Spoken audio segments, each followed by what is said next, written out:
neighbor joker, neighbor joker, neighbor joker. That's all the money that we walk. A 2 pound note and a kill up this. A 2 pound note and a kill up this. A 2 pound note and a kill up this. This all the money that we walk. Money neighbor, money neighbor, money. I don't want you can I see money.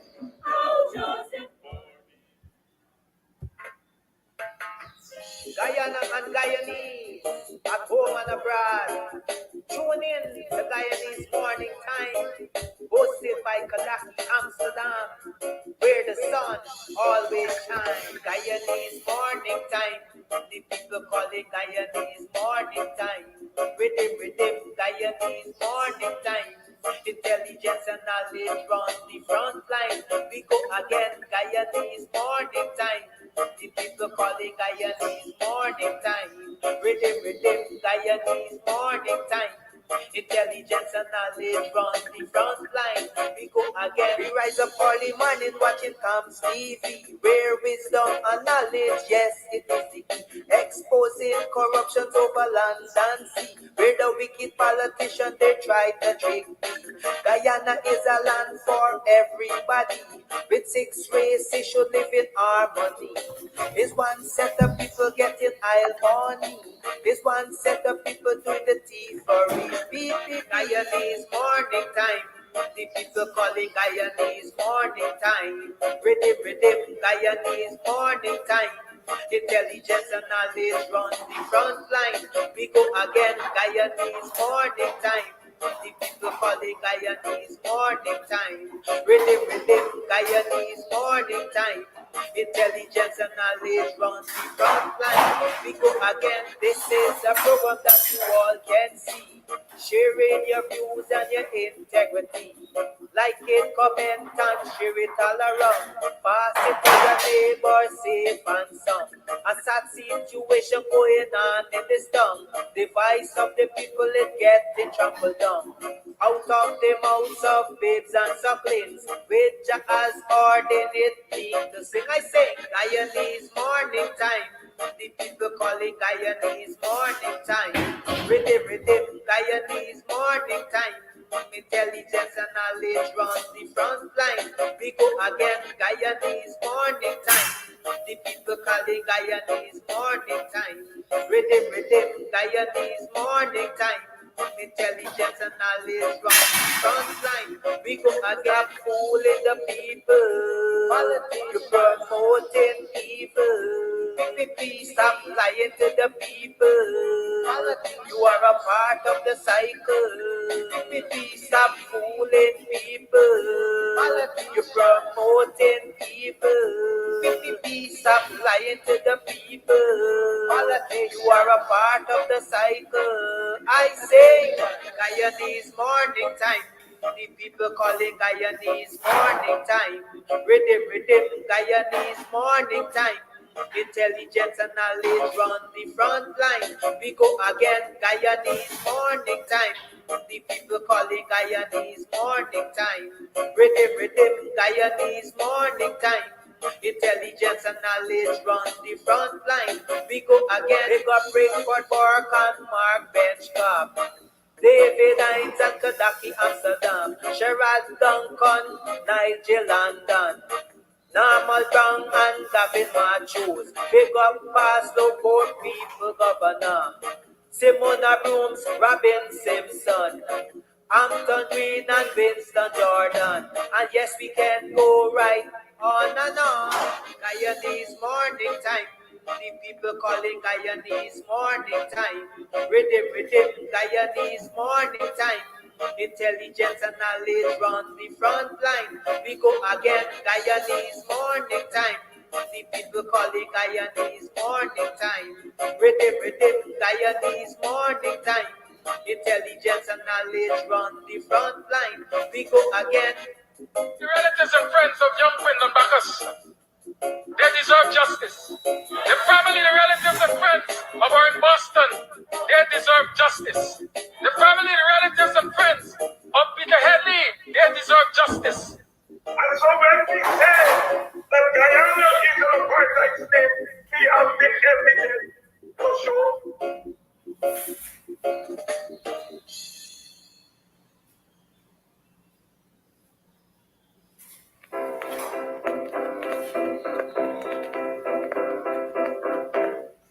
Reggae fans, it's karaoke and oldies night this and every Thursday at Club Twilight Sideline Dam, Buxton. Dance to the magical songs of yesteryear by popular DJs and Camps Audio. Admission is free. Come out. Let's make memories at Club Twilight, Sideline Dam, Buxton North.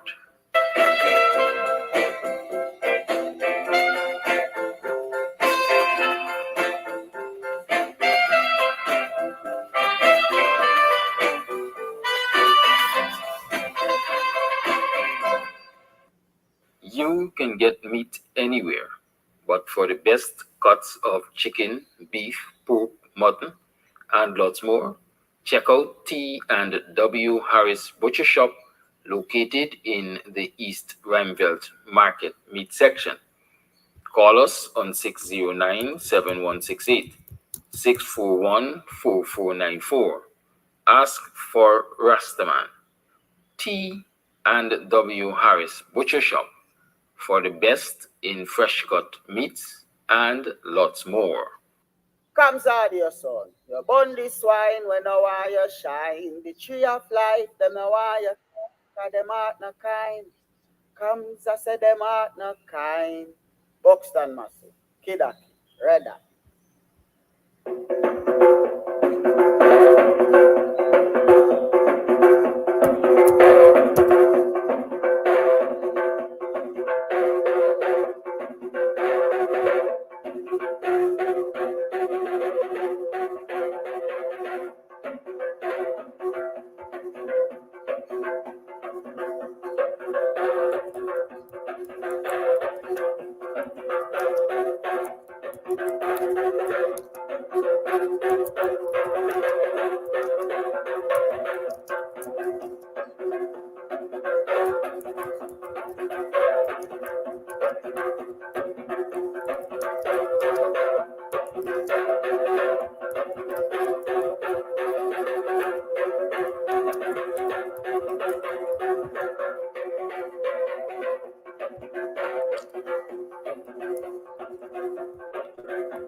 We've been taken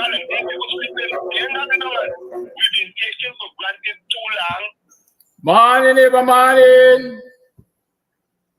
Morning, are you morning? Welcome to another program of Guyanese Morning Time. I am your host, Kidaki Amsterdam. It is 7:31 on the 15th day of April in the year 2024. Welcome to the program. How have you been? How was your weekend? What did you do? Share some of them secrets with me now. What you all do over the weekend? Who make money? And how you make the money? I want to know because, hey, I up on a money train right now. I need to make some money. I got some big lawyer fees and so to pay. Yeah, what did you do to make some money this weekend? Or you just rest and recuperated? You didn't do a damn. You lift a finger, some of us will say. Just say, hey, I work hard all week and I can take a chill pill for this day or this weekend. Tell me, any new experiences? Well, how did you rest last night? How are you feeling today? What motivates you today? What do you aim to achieve today? Are you still determined to right the wrongs of this government? To ensure that this society is governed in a fair and just manner? You all talk to me. I'm listening. It's 28 minutes to the 8 o'clock hour. The lines are opened. Strange enough. It's Monday morning. Why you open the lines so early? Because I ain't able to talk too much. The lines are open. You can call and let's talk about the things that you consider necessary to talk about, the things which are bothering you. Right? I want us to talk about some of those things. As you would have heard on this program, we started talking last week about the MO, the modus operandi of police, how the police were behaving, or how the police behave in this society. I got a call after the program, and the person called me was saying, listen,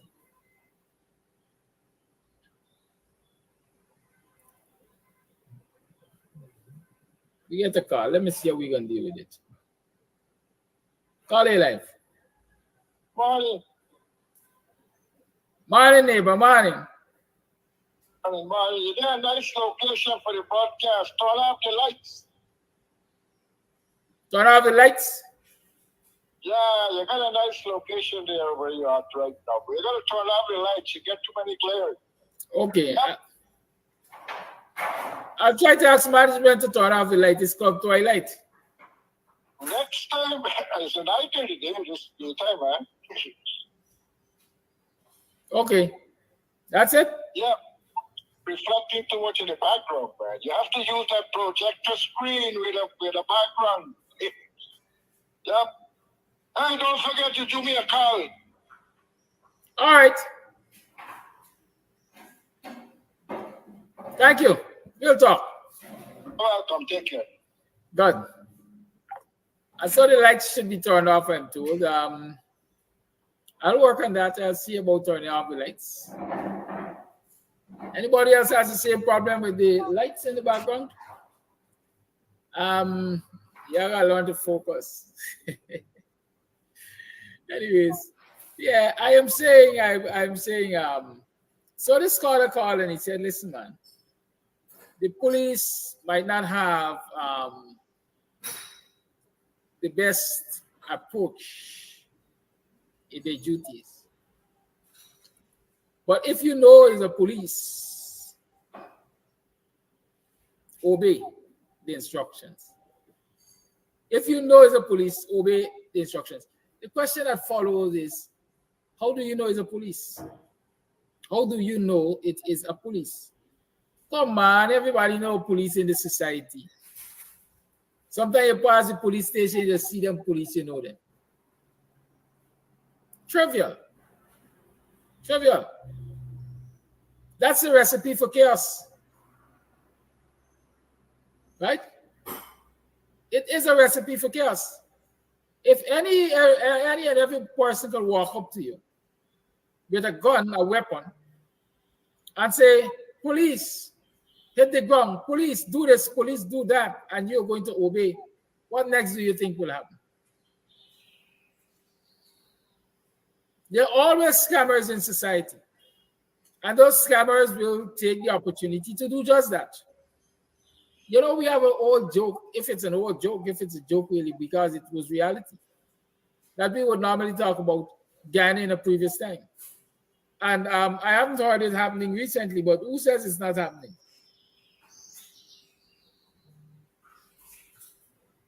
Back in the days, them banner who used to rob people around Globe Yard and Globe and Metropole and 110 card and so on. Right? When they see a woman decked out in a lot of jewelry and so on, them banner used to walk up to them woman. Girl, I tell you, don't wear this jewelry on the road. Girl, you could defend these things. I tell you, don't come on the road with them. Box, take them off. Give me them, man. Right? Just like that. Usually, the woman is kept left in a state of stupor. Surprise. By the time she catches herself for all the thief, the man done gone with his stuff. All the onlookers, by the time they could catch herself for going on, the man done gone with his stuff. Wait, it's not you husband, no? It's not you man, no? I thought that was you, man. And so on and so forth. Good? The reality is, there must be procedures. There must be established rules and methods of operation if people in the society are going to feel safe engaging the police. I could see you at the police station today, operating like a police, but you're just a police tout, an informant even. But you're not police, you don't have police powers. And so how do I verify, right, that this is a policeman approaching me? There must be a method for verification. I'll tell you what that method is. In the past, they used to have, and I think they still have, police identification card. Police identification card. We were having problems with policemen and women refusing to produce the ID cards. And so the decision was made to put badge of rank and number on policemen. And so when you see a constable in his uniform blue and black or her uniform blue and black, they have on this badge that says 10, 26, 41, whatever the numbers they use, Cummings. So you know this is Constable Cummings, and his number or her number is that which is on the badge. Carly, you need to turn on the device in your background, and then you can speak with me. Okay. And this is not a first-time caller. So by now, the caller should know what bothers us. Carly live. Yeah, good morning. I just want to talk about that incident with the police here, right? You see, the Indian guy who was in charge of them, you see there one side, he hardly saying anything. And the one with the cap, with the beard, the black man with the beard, with the blue shirt, you see how he getting on like he's the boss. Don't point your hand in my face and thing. You see these guys, they only got power when they got a weapon in their hand. You know, whether they're by themselves or they're in some lone location, the guy with that jack. You know, that's how the black people just want to behave and want to bully people and all kind of thing. You see, that is the way what's the things that was going on in Guyana that we cannot fathom. That's my contribution. Thank you very much. Thank you for your call. Y'all know me, I always say black man with power is problem.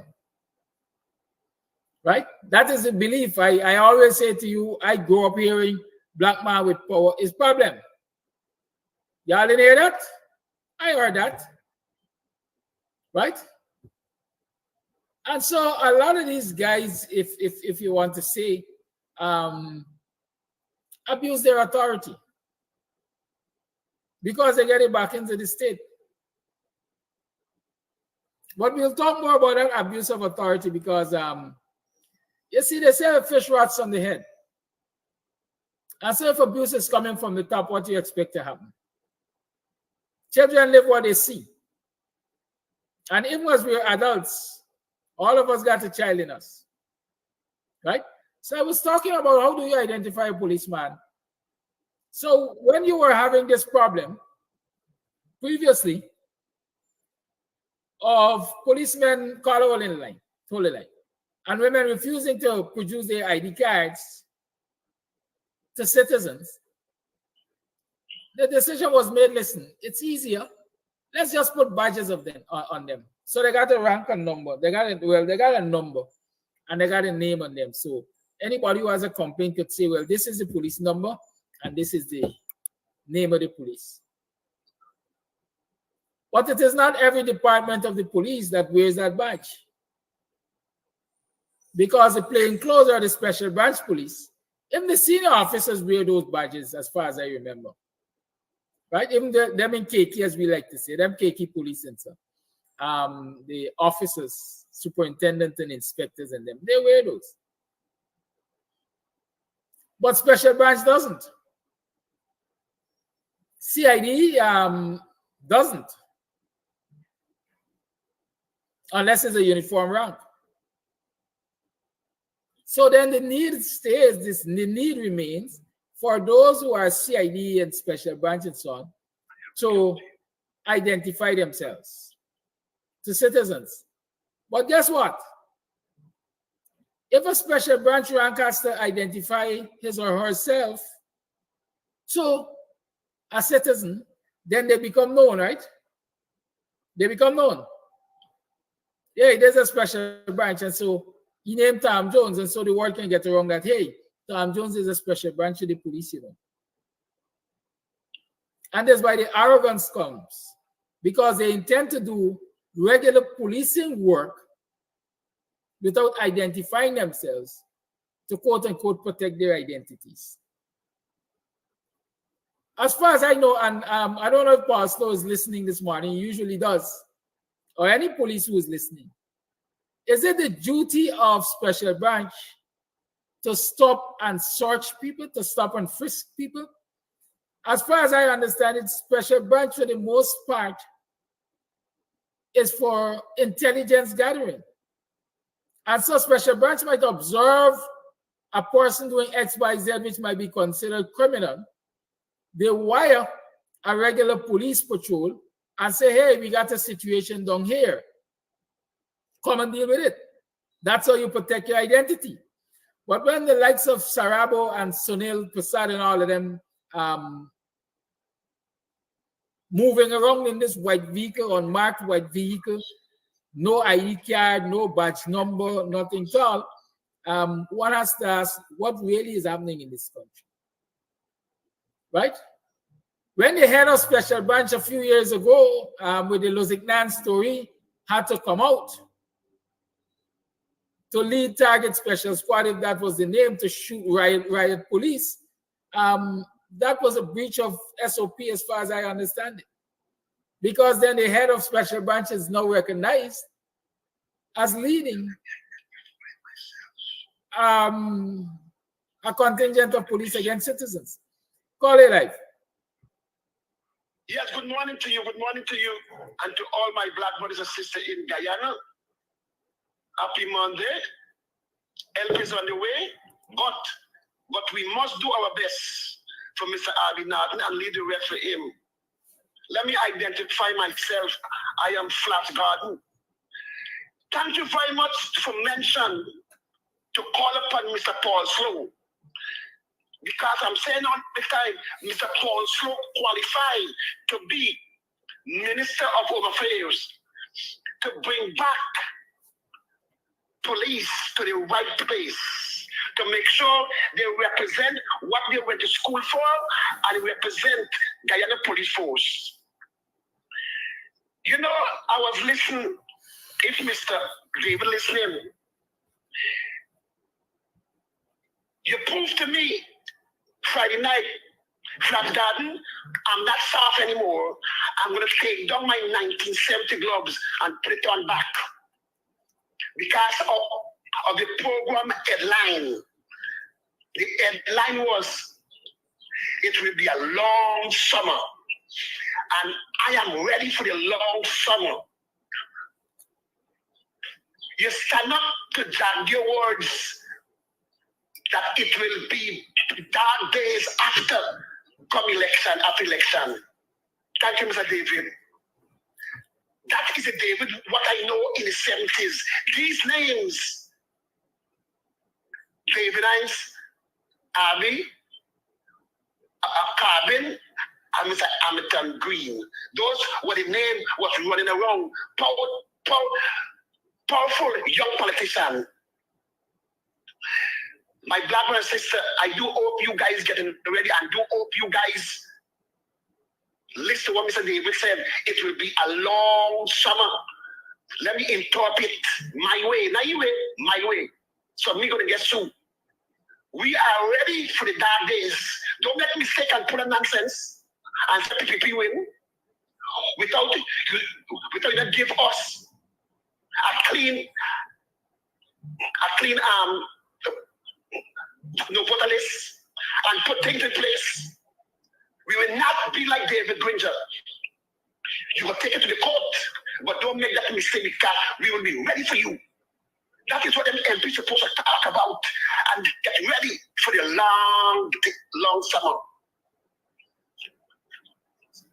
It is time that people begin from today, save your money. Spend less now. Buy what you need. Because come election time, it will be long summer.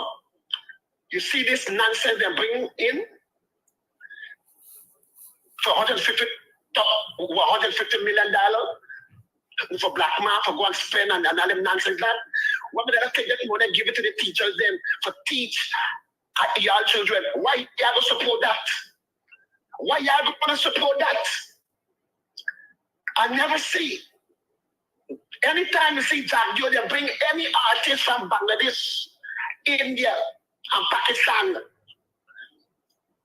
and get money for come out and spend them money, spend them savings. No, they want to take the same money and give it to poor people, so they could continue to empower themselves and live better than Jack Joe.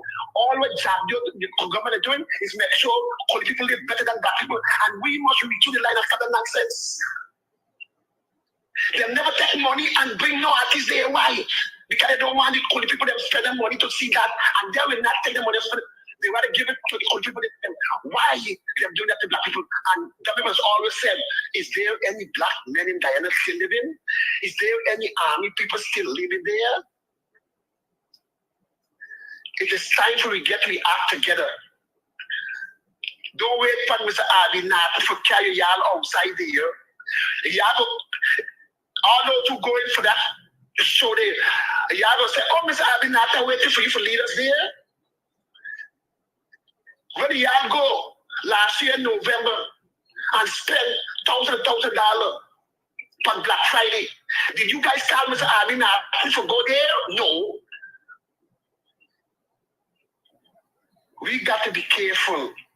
If we don't do the right things in Guyana, we will always be under. And it's time for we come together.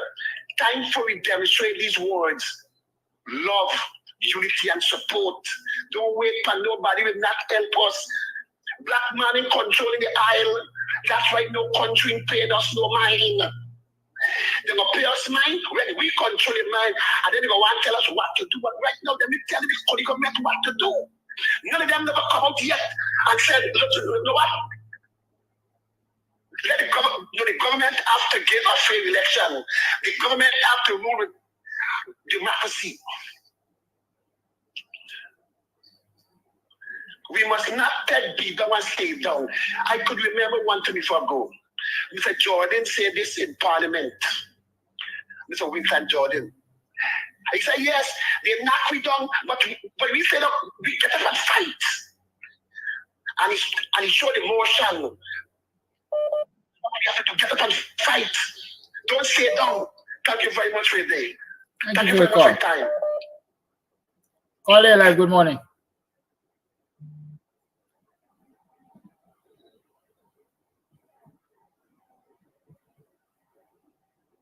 Okay, it seems we missed the call here. Yeah, so if you're going to allow a situation, if you got to rely on the other argument the person was making is, listen, even if you don't know it's police, somebody in the crowd might know it's a police. How do you know a shakedown wasn't about to happen and they got people in the crowd planted there to convince you that you were dealing with a police? Right? You see, a lot of us find a lot of justifications for misbehavior from public officials, and that is why we're in the state that we are in this society. They got two ways of doing things, right or wrong. You're either right or you're wrong. And until we start to take that approach with law and order, especially in this society, we're going to continue to have problems. Because if we only leave them in the ground, then as Bob Marley said, get a range and take a yard. And that is what has been happening in the Guyanese society. We always flexing. I'll give you a chance. Give you a chance. We're always flexing.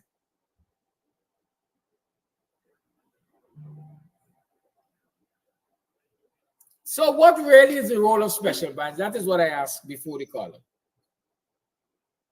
Should they be in the streets stopping and frisking people?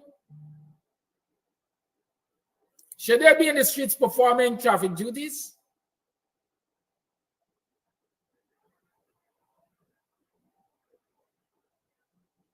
Aren't they blowing their quote-unquote cover when they behave like that?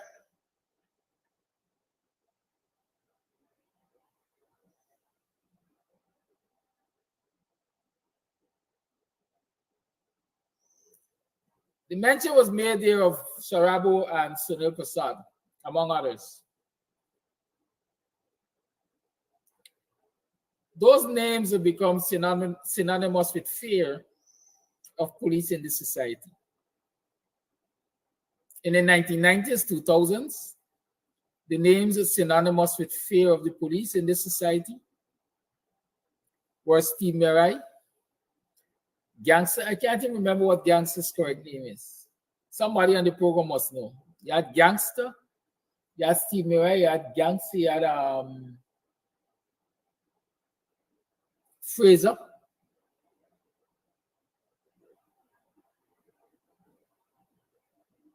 And by grouping, they were all called the Black Clothes Police.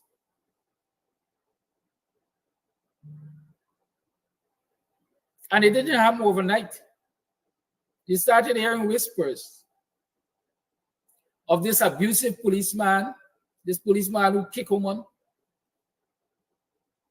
this policeman who lash a man with gun in his face, this policeman who shoot a youth man and kill him. And you start hearing these whispers.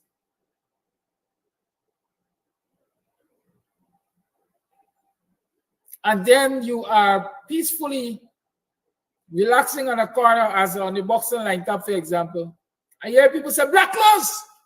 And everybody run helter skelter. Because the black clothes became notorious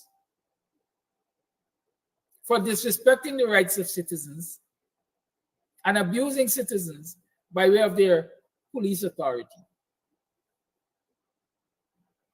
There were no badges, they provided no ID. The only identification mark for the police during those days were big guns and much arrogance. You saw that in display or on display in this recent video that the caller just reminded us of. Experience teaches wisdom. History is a great teacher. Nobody is recognizing where the society is heading again. This time is not, what kind of patrol vehicle they used to use then? I can't remember, but they were dark colored vehicles. This time is not black clothes. This time is men dressing short, jacks, and casual. But are they behaving and are they executing their duties in a manner similar to that of the black clothes? Shouldn't we be concerned? Even if it is just a slight indication of madness, should we nip it in the bud? Call it life. Good morning, Kadaki. I'm listening to you and I'm hearing you talking about, don't give black people power. And I can excuse me. I don't know if before you proceed, I didn't say don't give black people power. Continue. Go ahead. Okay. Yeah, and I can recall a couple of months ago, you were in that same team that went to Washington to talk about all the things that is happening in Guyana.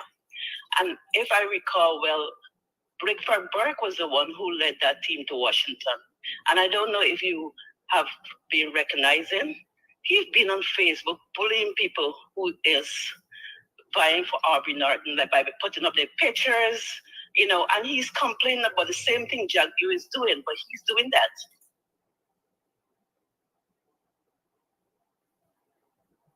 Thank you. Thank you for your comment, caller. I'm going to start by saying I want to set me up. I want to set me up. I want to talk about Rickford work. No, but on a serious, you see the issue with many of us, and let me start by saying, listen, a lot of you might not like this comment. Not even Rickford might like it. But Rickford and Jaguar are always at each other because they see themselves in each other. You understand that? You know when you're in the schoolyard and they got two bullies? They're always challenging each other to prove who is the badder or the baddest of the bullies, right? Rickford and Jaguar got some similar attributes. And I usually say that is why they are always at each other's throat. That's all I want to say. In terms of the lady's observation, allegation, conclusion that Rickford is there bullying people who are supportive of Aubrey Norton, viewers must make that determination for themselves. I remember seeing a post that Rickford referred to somebody as the jabon of an ass.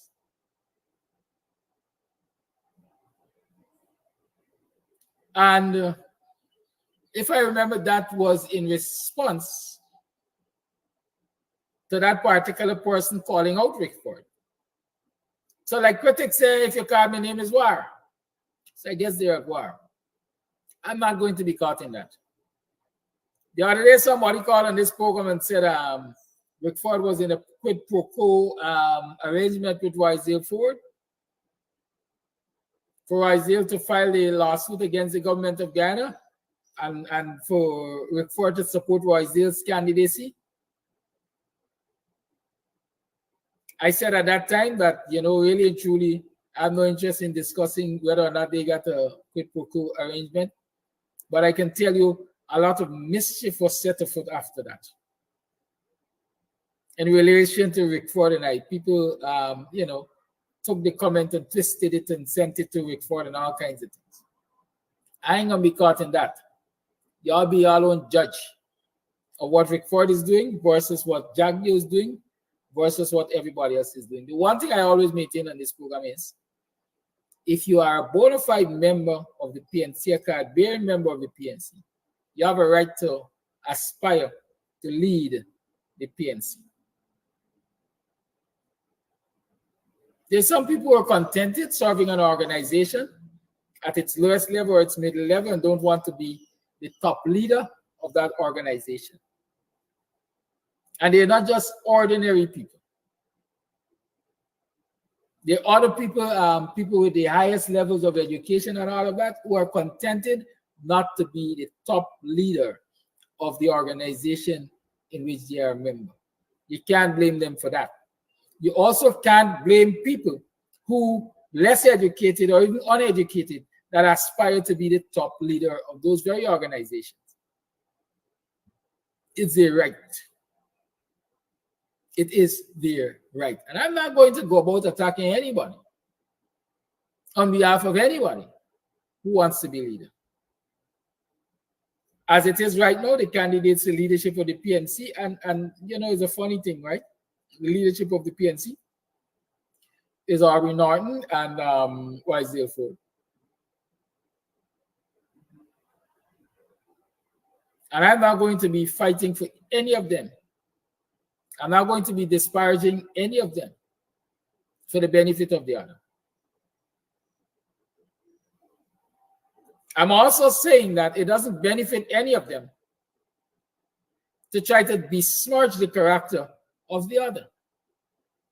Because at the end of the day, whoever wins will lead the organization that the other is a member of. You don't have to have a scorch the earth policy to challenge the status quo. You can challenge it on the foundations of, if I want to call it, righteousness, morals, good moral behavior. You don't have to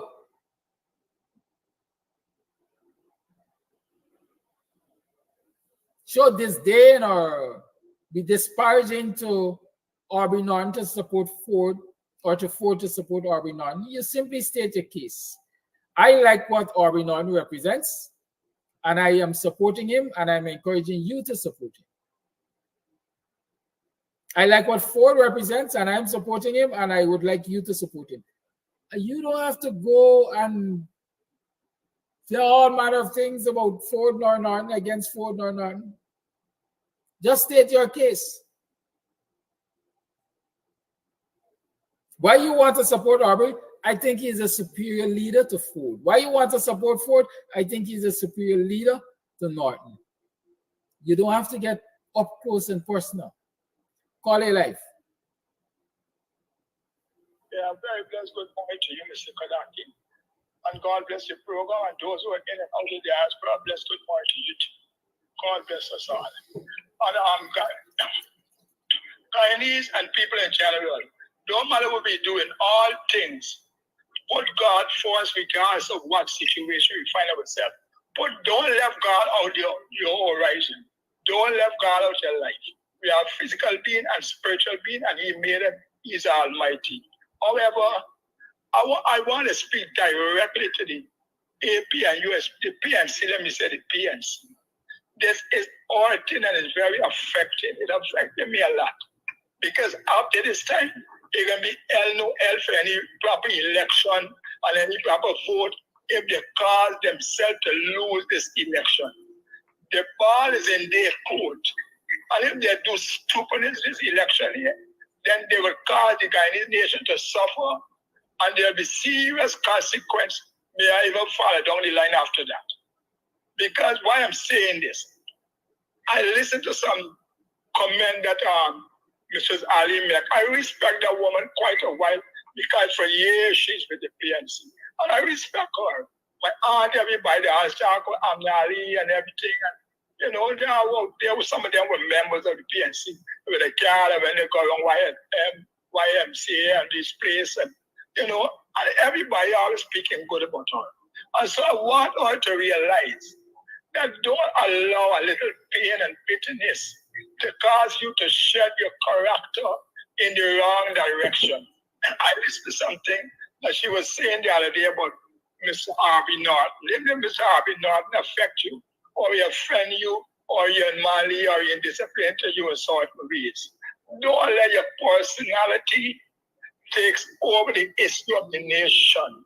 I respect you, mistress, and I would like you to respect yourself.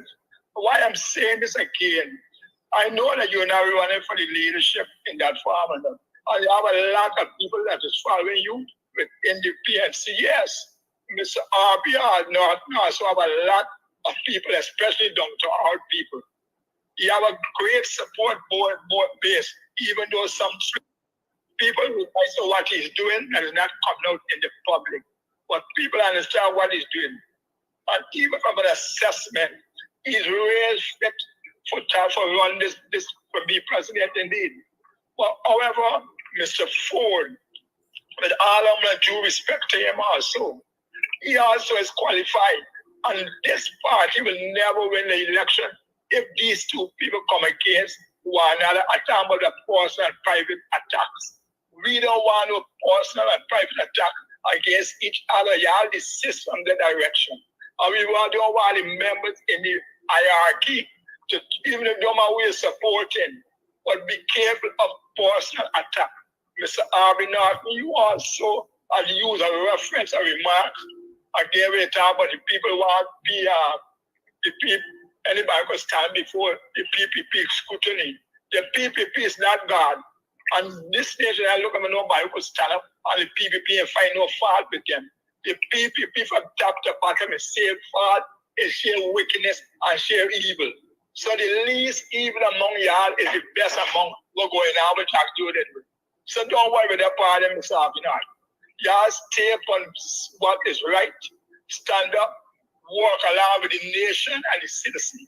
What is at stake is our generation, is this nation, is our future. So I am calling on the PNC leadership to get your act together. If Abinard been elected, he could put Ford even to be the Attorney General. Ford elected, he know he can put. The two of them can never run this country without a support base from each other run the party. So both of them need the support. They got many people around them who are so there. Ms. Waldron, she's watching because why? She don't want confusion. And if they look like that, we only have about 4 months for the election what they're talking about. And if you can get our act together, put away by a personal attack, put them to one side. All of y'all are qualified to be elected. Which one elected? We want the whole of Guyana to run in support of it. We don't want no breaking down and no tearing down the walls. God look at those who can build back the walls of nation and family. We are looking to build family. We are looking to build this nation. So once again, I don't want all of this program any longer. But I'm warning Mr. Arby Norton, Ms. Ali, and also I'm warning Mr. Ford. All of y'all are mature people. We respect y'all in there, regardless of what. If you're going to support each other, whatever, stay away from private and personal attacks. Please, y'all desist from it. However, God bless the nation, we're going to get there by the grace of God. And we guys are going to support who's ever been elected. We're going to stand in the support. We can't afford to lose the election. Y'all please desist and be a good example to those who are there looking down at y'all. Have a blessed day, guys. Mr. God bless your program. Thank you for your call. You know, a lot of people squander their legacies. I see somebody saying Ali's father was part of the PNC for 50 years or so. I heard Amna say she was part of the PNC for 50 years or so. So maybe together, Amna and her father has a history of 100 years or so in the PNC. My whole story is this. A lot of people squander their legacies because they don't know when to step back. All of us have our heydays. And, you know, I smile because a lot of things I think about, sometimes I like to use relationships, human relationships, sexual relationships to demonstrate a lot of things. They say there's no fool like an old fool, and it usually refers to men.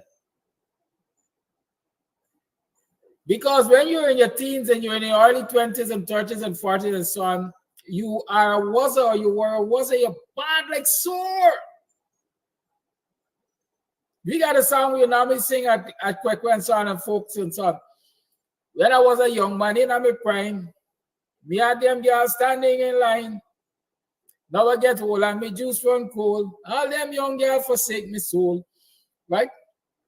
It's for me, that's a song that traces the prowess, if I can call it that, of humanity. when you're young and you're full of energy, there's so much you can do. There's so many things you can do and achieve, and you can come out at the head of the crowd with a big hurrah. But as you get aged, the ability to do all of those things that you were able to do a few years ago declines. A lot of people don't acknowledge, they don't embrace that they have perhaps met their pinnacle.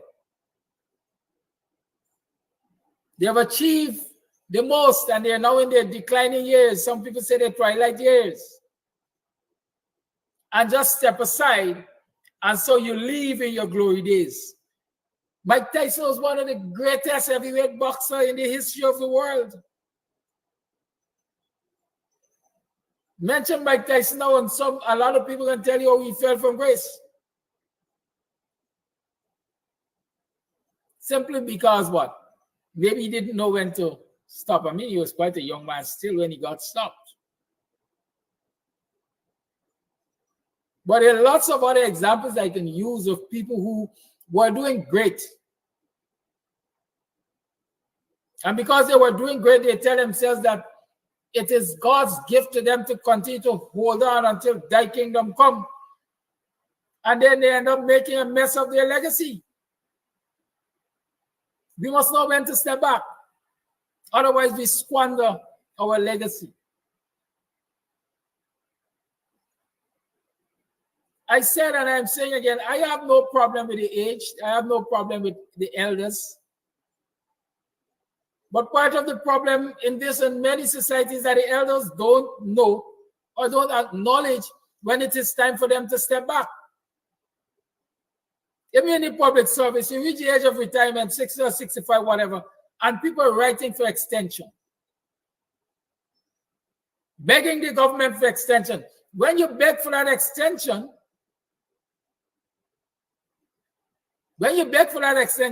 you now become a creature of the government. Because they did you a favor, you feel that you're indebted to them to grant them favors thereafter.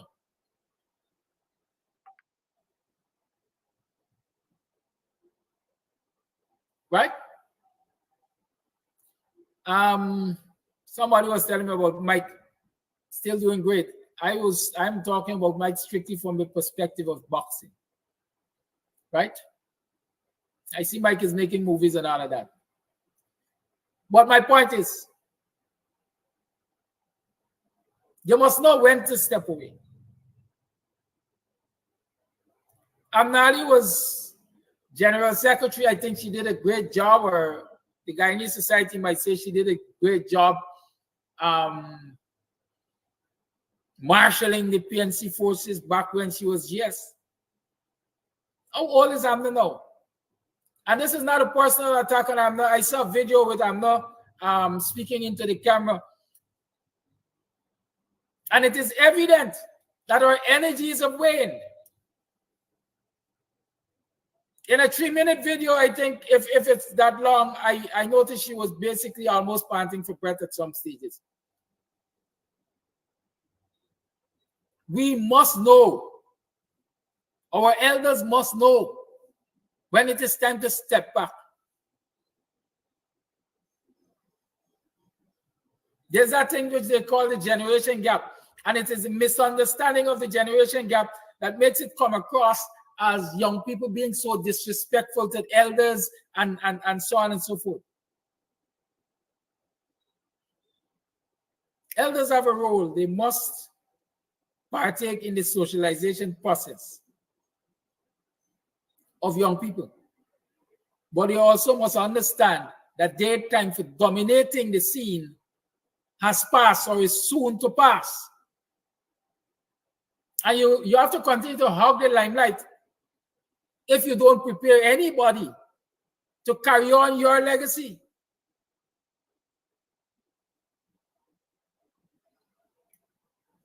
That is why many of us who are in the WPA, around the WPA, from boxing and so on, will always have UC Guyana held in high esteem.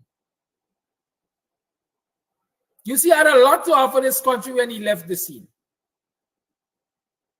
He still in the background offers a lot of guidance to many of us in the forefront of politics in this country. But do you see out there forcing up himself or bigging up himself, as we like to say? No, because he has recognized his role. WPA recently has named a committee of elders. You see quite a report from Norringham Clive Thomas, they recognize as party elders. David Hanson, a younger generation, is out there, up close and personal.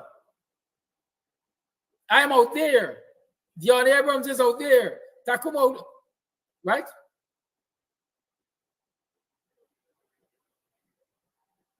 You have to recognize when your time has come to step aside and give the young people support. And not because you don't like one of them. They got to drag you in the mud to promote the one you like. No. And that is one of the problems. And that is why you would have a clash like you have with Amnali and Sherwin, what's his name? Sherwin Holer. Because as far as the young man Sherwin is concerned, the elder Amna overstepped her boundary, and so he must bring her back in line. And none of them will step back and say, hey, I overstepped here. This thing should not have been as public as it is. Let's shut them out. And we're going to deal with the two-party channels. Is who want a newspaper?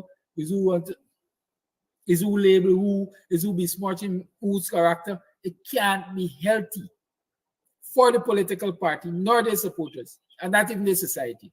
Call it life. Good morning, Mr. Amsterdam. Good morning, all Guyanese. Good morning, everyone in the Guyanese diaspora. I'd like to touch on the issue of house lots and house lots complaints, and then work my way down very quickly. Because house lot complaints is a big issue, and I think if Amanza and Manish Guy Paul or Ganesh Mai Paul or Cumbered Norton or Amna Ali, any one of them want to prove themselves, because now is the time for them to prove themselves. This is a big issue. It's an issue where people have a right. And on the house lot issue, if people want to prove themselves, they could make it an agenda and organize civil groups, NGOs, so people can make their complaints. This lady called in your show last Friday or this morning, repeat, and she's waiting 30 years for a house lot, and that should not be, never ever, never ever. This issue can have an NGO where people put their complaints from across Guyana. Okay, the House Lot Complaints Committee, and then we do a class action suit to the court. Just as the teachers' unions are taking an issue to the courts. It's the same as. It's the oldest issue in Guyana, this House Lot issue. I think it's a worthy issue for somebody to campaign on. So I'm looking to see who's trying to say they are worthy of being the leader. See, we got issues that need leadership. So advance yourself to be recognized. Because I hear people say, well, we shouldn't complain. We have to scrutinize and vet leadership. Just can't show up and look pretty, put on a suit and tie, and got senior counselor next to your name. Or you got 2 degrees next to your name.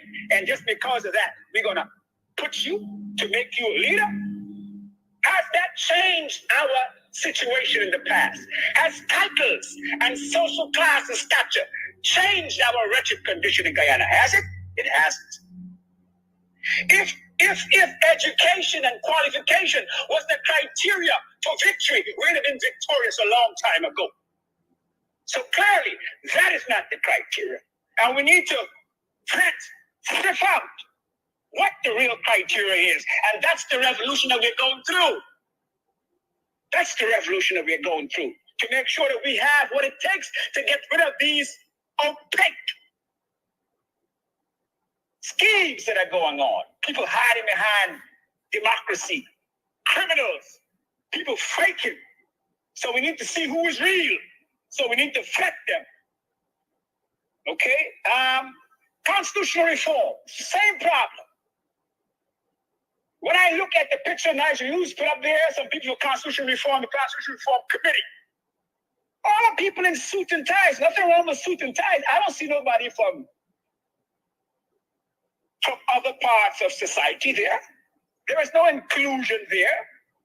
There's not a balanced cross-sectional representation of a cane cutter or a tote or a school teacher or a mother or somebody who's been disenfranchised. There may be, but I don't see that cross-section. And there needs to be, because this is a government of the people, for the people, and by the people. But the people who are most disenfranchised are absent from that committee. And that can't be allowed to go ahead. That can never be allowed to go ahead. And if we sit back and allow these suit and tie types to decide how we live in the majority of Guyana, then catch it with dinner. Because they're about to decide how Guyanese will live. Everything we complain about, when I listen to the types of complaints here on this show, I don't see a cross-sectional representation of these complaints reflective in those faces that I see on the Constitutional Reforms Committee. And that should not be allowed to go further ahead. Let me continue, please.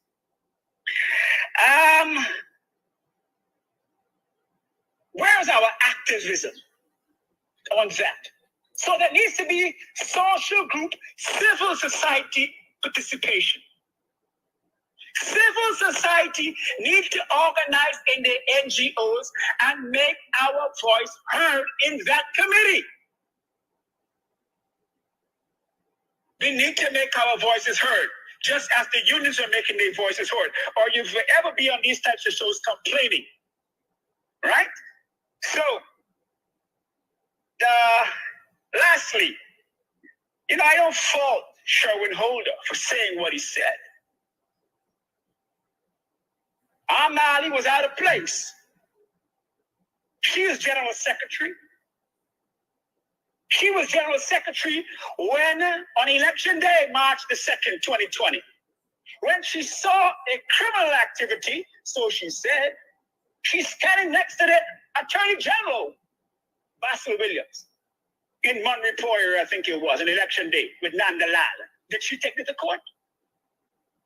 General Secretary of the PNC, I'm asking you, Amali, did you take it to court? But now you know to come and criticize Aubrey Norton. Who you got better to represent the PNC than Comrade Aubrey Norton, who has proven himself?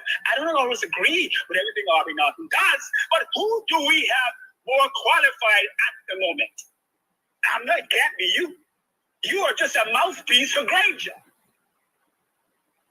And we all know it, and those who don't know it, we know it in the PNC.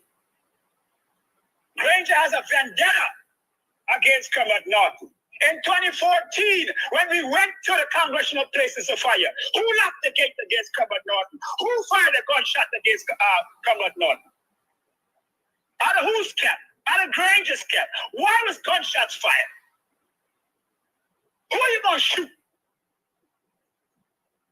So this is not a Johnny come now issue. Granger is a mischief maker. Ever since he came to the party out of drop by the clear blue sky, everybody knows it, and been making mischief ever since. And did he do some good? But he's supposed to do some good. He was elected president. That's the least he could do. But he's a mischief maker. So we got to recognize that a mischief maker is behind Amna Ali. And he making so much mischief. Why did he make mischief with Bajika? But he made mischief over there too. Why did he make mischief with Pompeo? Why did he tell Pompeo that it was wrong? You see, but all these people are lining up to get rid of Comrade Norton. And who you got there to replace him? You see, so you seem like you're setting us up. Setting us up to lose. So we just want to point those things out.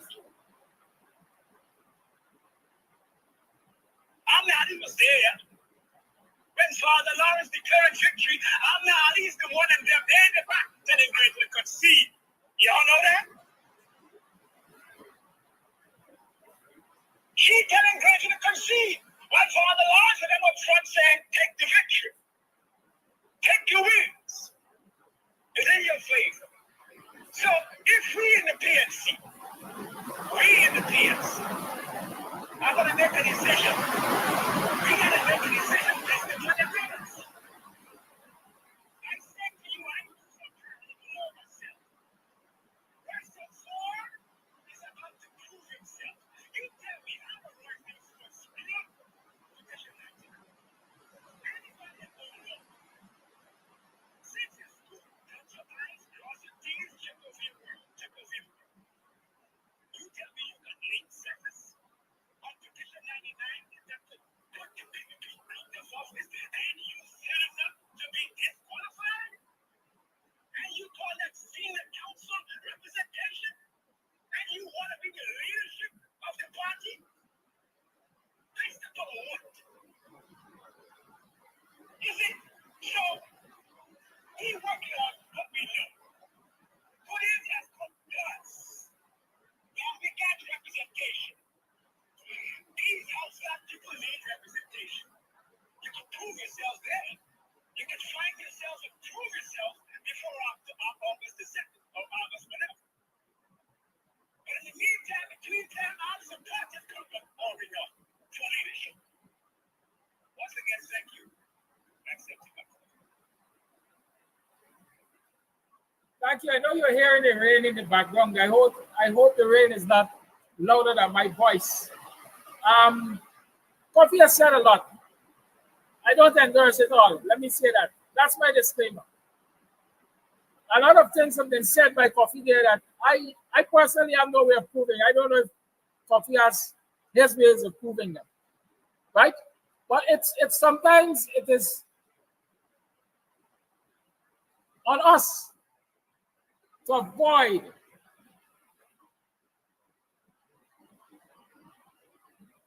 sentiments getting the better of us when we're discussing these issues. Good?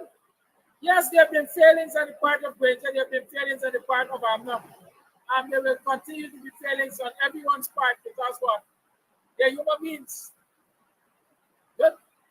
Someone said in the comment that a lot of the older heads insist on holding on, even when their time is quote unquote up, because they're more interested in the perks of the office, etc.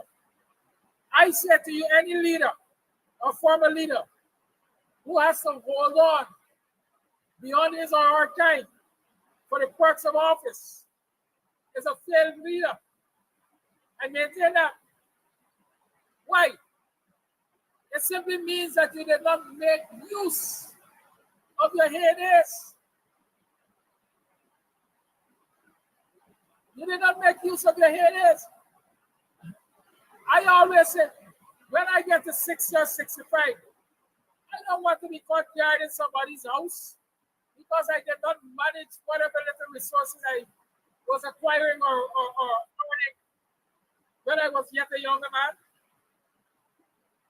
Right? And it's an indictment. It's a similar situation with a lot of leaders. Why I, as a former president, if I did a great job as a president for my 5 years and I groomed somebody to take over the mantle, why I have to be in the background trying to fight to take over or to lead from the back? It's an acknowledgement of failure. So Jaguar has failed because over the years, Jaguar, if you check the history of this country, Jaguar is perhaps one of the worst presidents you've ever had. He has not left a rich history. And God knows he might be trying to correct that by puppeteering in front of Ali. It's an acknowledgement of failure. I don't care what anybody says. As if Grant is in the background there and Ahmed is in the background there trying to puppeteer people in the PNC, they too are acknowledging that they have failed. Can anybody really and truly? I raised it last week or the week before when somebody Corner was promoting Moses Nagamoto and Granger. Can anybody really and truly say to me that these two folks have a right to come back on the political front of this country to say they want to be president? Why do you have to be 70 and 80 and 90 gray and bending, sometimes forgetful, to lead a nation? Is there no capable younger person who can do it? All of this fighting that all their heads are fighting for me are clear signs of having failed, quite frankly. That's how I see it. Call it life.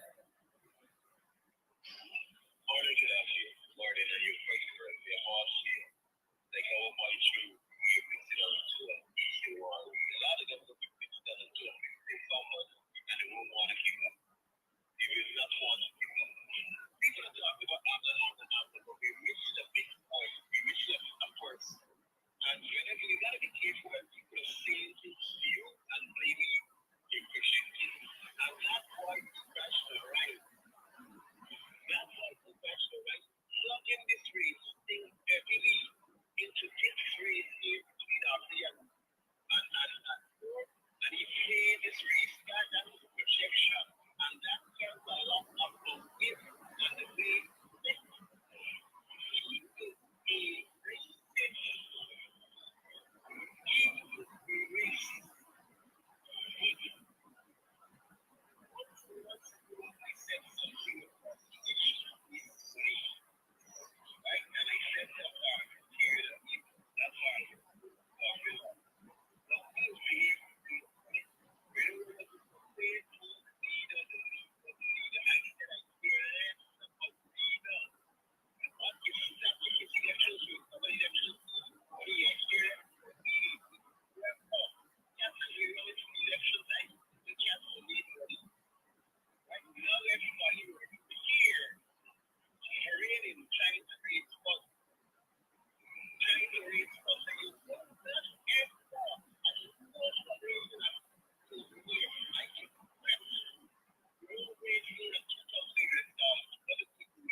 Thank you for your call. It's 8 hours 34. It's the 15th day of April in the year 2024. Let me see. There are voice notes. I am not sure. Marlon Harris. I'm going to play a voice note, and you will tell me if you can hear it. If you can't hear it, then you know what? I will play it from the phone, so it's. I don't have to wonder if you're hearing it or not. I'll play it from the phone. So y'all give me a few to play these voice notes, and then I'll take calls again. Please and thank you.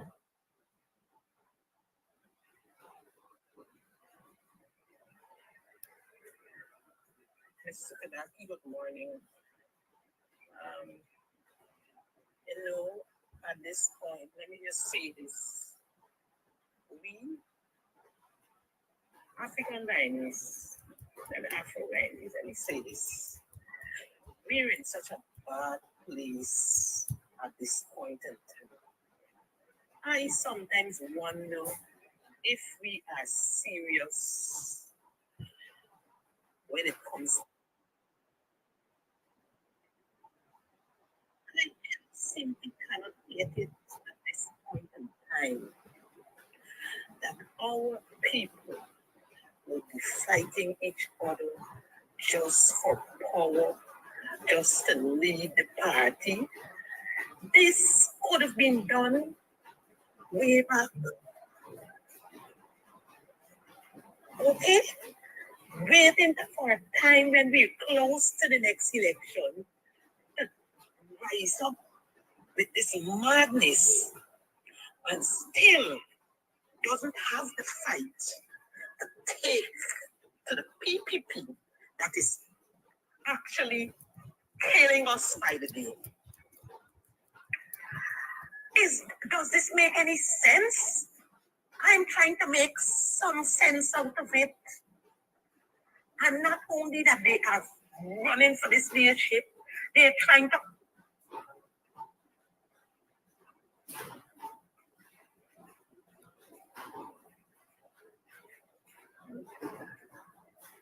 as he is at the position right now, in the position right now. It is so weird. It is disgusting to see at a point and time like this, when we're supposed to get stronger, we are weakening the PNC with a lot of people who just want to have power in. Because when they get in there, they do worse than the person that they try to pull down. What is their problem? Why can't these people unite and fight so that we could get this country back from the PPP that is killing Guyanese day by day? Okay?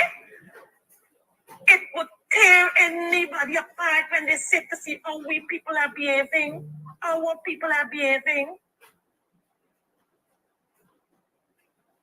And they cannot take the fight to the people who we need to take the fight to. That is the point. That is what is tearing me apart.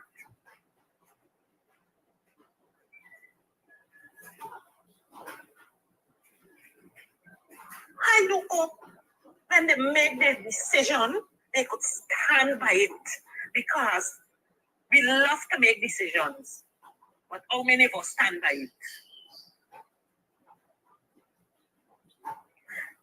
They do not even have the vision to see that there are forces behind the same thing that would like to see the PNC out. They are taking everything for granted to try to fight each other, while the PPP trying to gain votes. Does this make any sense?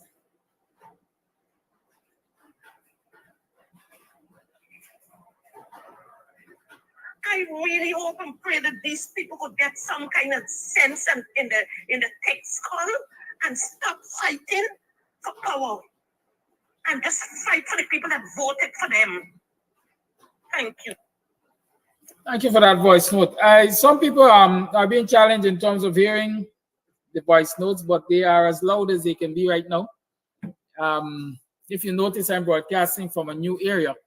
I'm broadcasting directly from in Club Twilight. I'm not in the studio. And so it's the first such attempt, really. Bear with me. I will try to improve on it tomorrow if I do the same, if I use the same location to broadcast. Good morning, Mr. Amsterdam. I would like you to touch on former Mayor Ubraja commenting on Mr. Norton trying to sideline all the Indian people in the PNC. Please elaborate a little on that, please. This call is being unfair to me because I can't elaborate on that. Let me give you my usual disclaimer. I'm not in the PNC, so I don't know what's happening in the PNC unless they discuss it publicly. The only person who can respond to Hubert Narayan with some degree of, what I should say, facts, might be Aubrey Narni himself. I don't know if Aubrey Narni is sidelining the people in the PNC, the Indo-Guyanese in the PNC. I know, for example, the Indian guy who was treasurer or who might still be treasurer from Bobby's, I might argue sidelined himself. He resigned. He submitted his resignation. Good. He submitted his resignation. Was Gita Chandan Edmonds was Gita's general secretary or something, I think? Or is she general secretary? The last I heard of Gita, she took ill in Parliament. I don't know if she's still ill. I don't know if she's on sick leave. I don't know anything about Gita. Which other Indian of note? I see Ganesh out there every week or ever so often, maintaining a presence in the party and discussing party issues. I don't know if he's at loggerhead with Aubrey or if Aubrey is at loggerhead with him. I'm sure there are less prominent Indo-Guyanese in the PNC, maybe in the hierarchy, in the ranks of the PNC and so on. I can't tell you yea or nay, right? But one of the issues we have in this country, and you can't be surprised again because it's a national issue. And organizations are only a micro aspect of the society, the macro, the society. And so the very problems you have in the macro, as in the society, you can expect to have in the micro as in organizations. Guyanese are not matured enough to the point of dealing strictly with issues in an unbiased way. They always have to take their allegiance to race and ethnicity and religion and so on to be part of those discourses. And so Hubert Narayan is just human. And so we have to consider that too. Charan Das said he voted against the coalition in the no confidence vote because he was not happy how Indo-Guyanese were being treated by the coalition.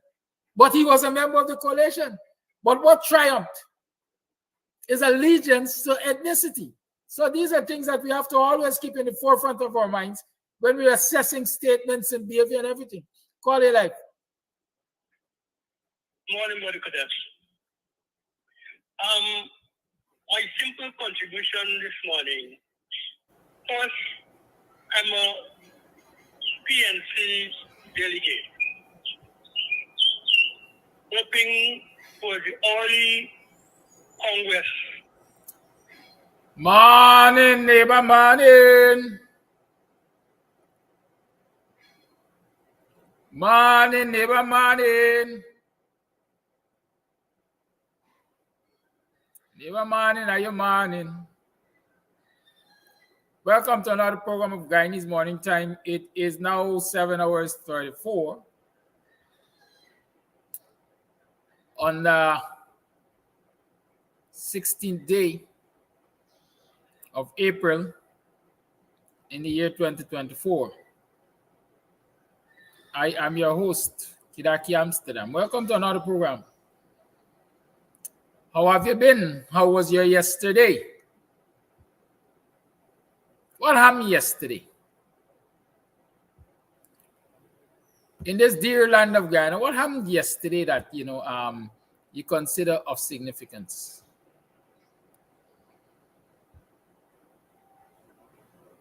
Has GPL fixed its crisis?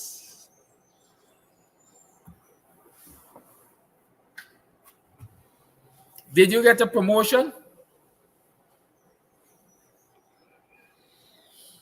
Do you feel more empowered now? How did you rest last night?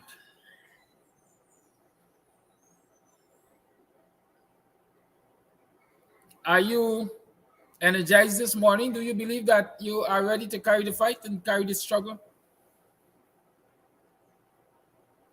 I obviously don't know the answers to these questions. I'm just asking them. Because you're the ones who can tell me how you fared yesterday, what transpired last night, how you intend to face today, and so on and so forth. But I'm your host. I'm here. Let me tell you that it's Tuesday. Some people say Thoughtful Tuesday. And so let me remind you that you must keep in mind the plight of not only yourself, but every citizen, every neighbor. Each of us must be each other's keeper. because together we can achieve more. Together we can hold this government accountable. I see some people talking about we didn't sign this, but we are bound by it, referring to the ExxonMobil contract. But I ask myself, and those who are in the professional realm of these things should be able to explain to us.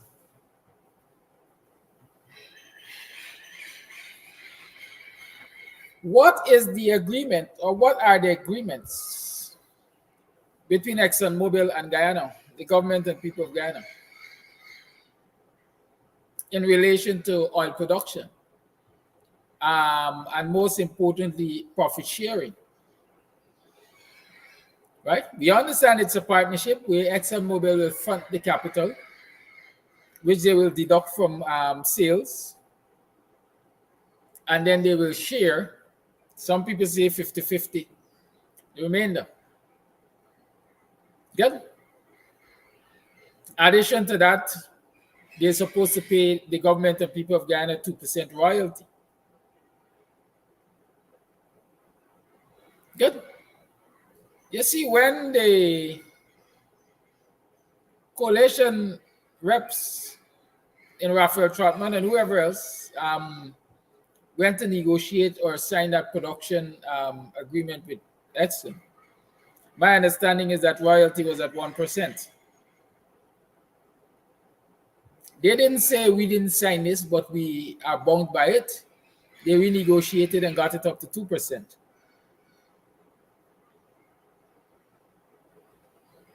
Many argue that they dropped the ball when it came to the signing bonus. They accepted 18 million US to fight a case that Guyana was fighting anyhow without 18 million US. We were fighting our case with the little resources that we have. Right? Many argue that they could have gotten a lot more in terms of signing bonus. But I dare say, like in the PPP, a lack of experience and a failure to hire the best possible professionals to guide you, to advise you, resulted in what many of us refer to as a screw up. We dropped the ball. We didn't get as much as we could have. So yes, we were bound, or we are bound by that particular agreement. But that was only, as far as I understand, for the production and production sharing agreement for 1 or 2 wells. What do they call them? I can't remember the name of these wells now. But you know them. I know you know them. You're very astute people. How many wells came on stream post 2020? How many other discoveries ExxonMobil made post 2020?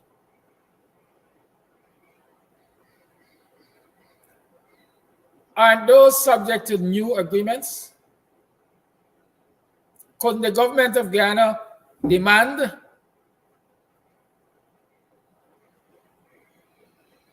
a new agreement? Lisa 1 and 2. Thank you, Dennis. Could the government of Guyana demand a new agreement? And so you weren't going to have a breach of contract for Lisa 1 and 2. But moving forward, you could have rectified what you consider was wrong. Cultural News have been championing for the last several years, on the advice of professionals, ring fencing. That is, let's do ring fencing, let's say, of Lisa 1 and 2. So the expenses of Lisa 1 and 2 remain the expenses of Lisa 1 and 2. And so they can't cross over to the other discoveries and other production wells, like Destiny and all kind of things. All kind of name, PR and all kind of names. I really and truly ain't interested in names. I'm interested in what is coming to the country and how the people are benefiting from it. Right? So yes, could we have negotiated different agreements for those new wells? I would believe that we could have. Like I said, the professionals can disagree with me. I would love to hear those disagreements right now on the program. But you see the blame game that we've been playing over the years as a society, and the semi-literacy that is prevalent among our people, has gotten us right where we are, and from the look of things, we're not moving forward quickly. We are not likely to move forward quickly. Because instead of people be honest with themselves and be honest with the society, they choose to be dishonest by blaming the other person. Let him be the baggage boy. Let him fetch water with basket for us while we do all of the misdeeds. And you know why our politicians can do that?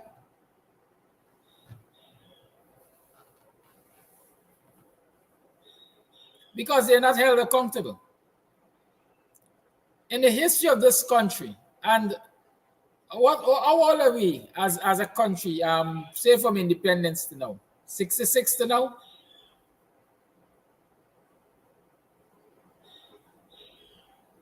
Right? 66 to now? And we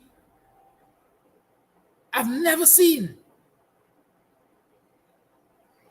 never ever seen a politician placed before the courts and sentenced to jail for corruption. Guyana has the most moral of politicians. Guyana has had the most moral of public servants. They're not public servants because politicians are not public servants.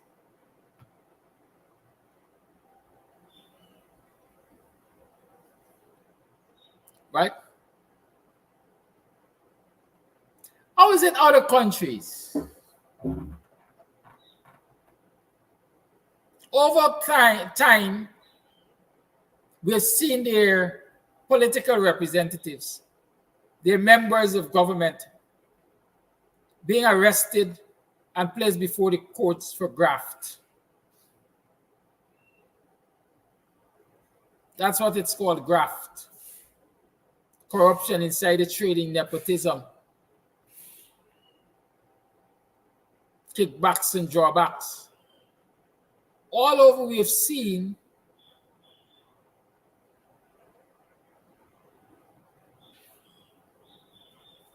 public officials being placed before the courts and sentenced, in some instances, to death. Singapore and those countries were able to stop this corrupt behavior and so on and so forth because the punishment for public officials' corruption is severe. But in this dear land of ours, no politician, y'all could correct me, I can't recall any politician, whether on the PNC or on the PPP or the coalition,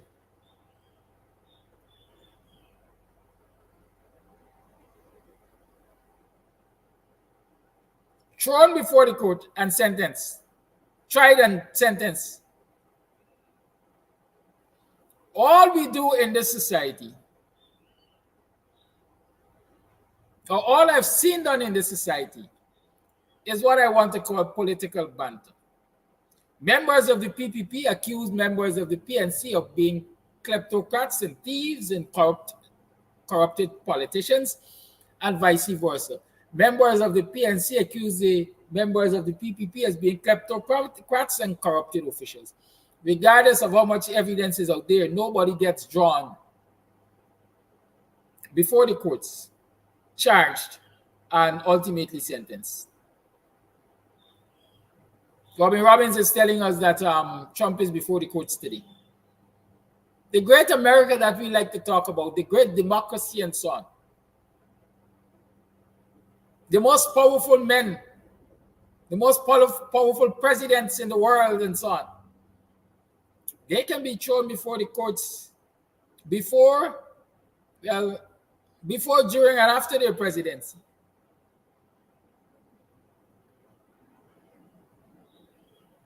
A sitting president in Bill Clinton was asked to explain his what should I say, his sexual liaison while sitting in the White House.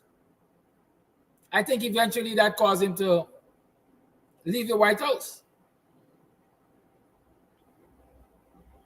But here in Guyana, we have had a sitting president accused of the worst forms of abuse against women.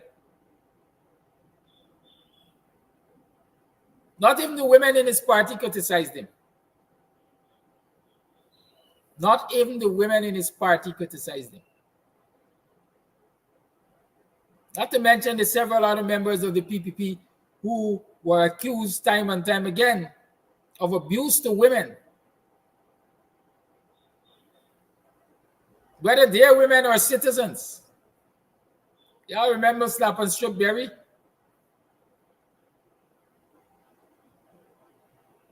And he threatened Charlene Najir, I think, to have his women, to have his women slap her and strip her.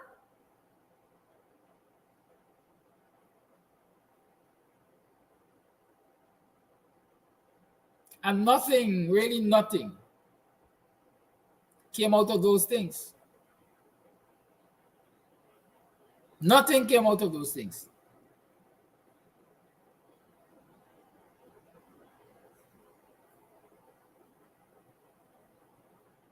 We have the best, the most decent politicians. We have politicians of the highest moral standing in this society. And that is why they can do as they please. That is why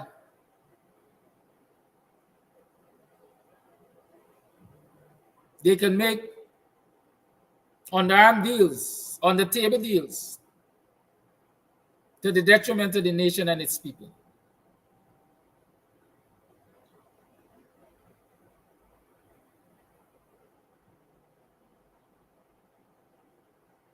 Because there is no fear of reprisal. Nothing will happen.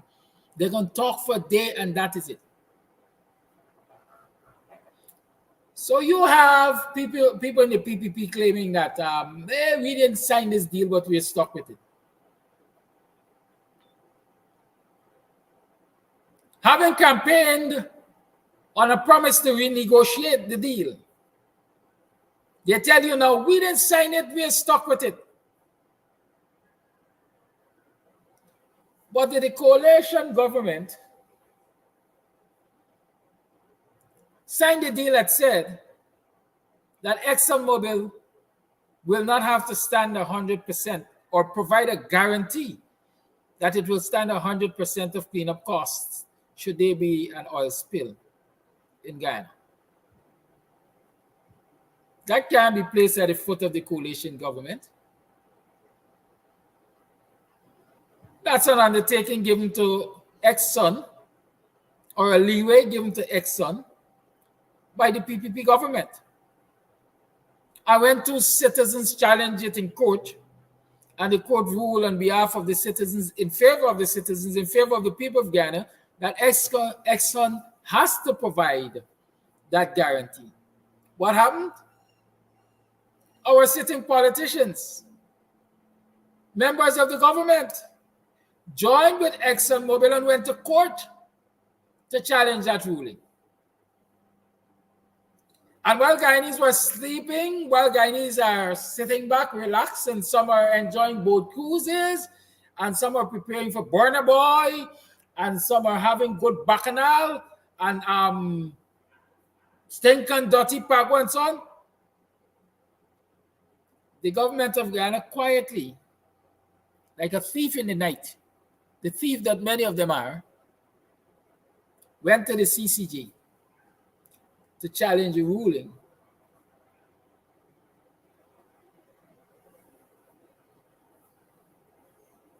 To challenge the ruling that Exxon must provide that guarantee. And Guyanese sit back and they say, but look at these people, look how they're wicked. We didn't even know they went to the CCJ. Is that how you show outrage? Where are the people on the streets calling for the resignation of the government? Where is civil society demanding that the Minister of Justice, Legal Affairs, who represents the government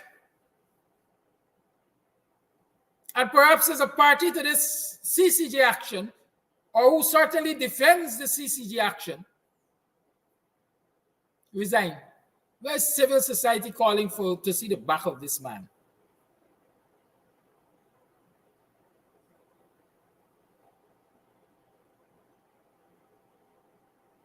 Civil society gone quiet. Civil society is no more civil.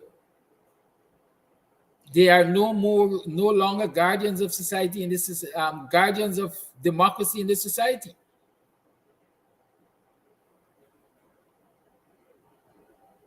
And so oil production is ramping up. New wells have been discovered. New production, floating production facilities, I think they call them.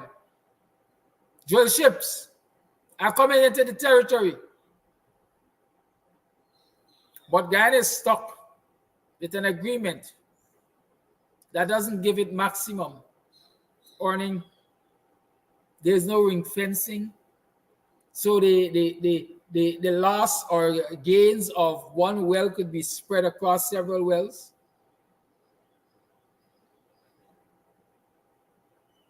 I recently learned that auditors were refused access to the meters. The meters will record how much oil is pumped on a daily, weekly, monthly basis. And auditors were refused access to such an integral piece of equipment.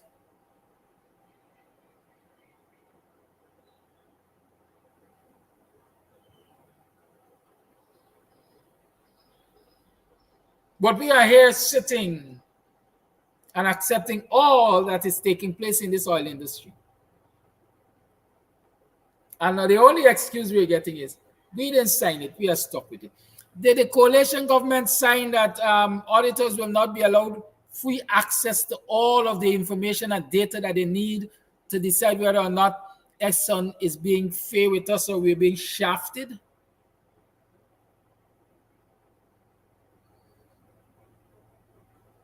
I was about to use a mechanical term, but people will not necessarily see it as a mechanical term.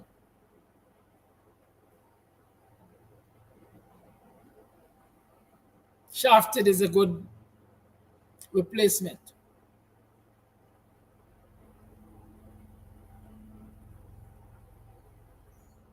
And like Dr. Thomas projected,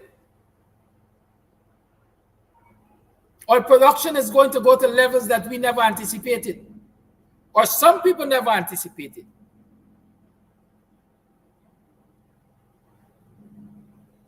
I think we're heading, if we're not there already, for more than 1,000 barrels a day.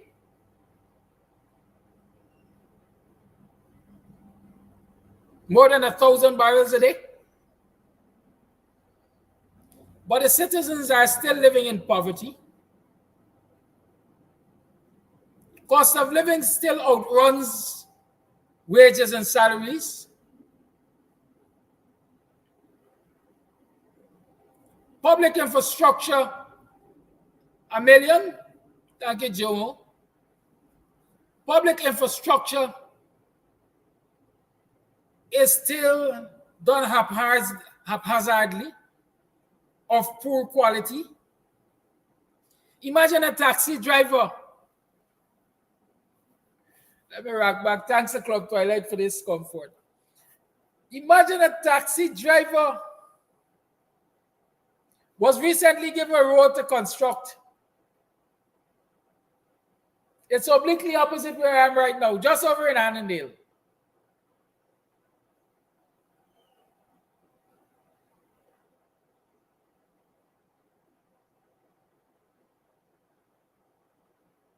Get Jackie Jacket, I think it's one of the worst roads I've seen in Annandale.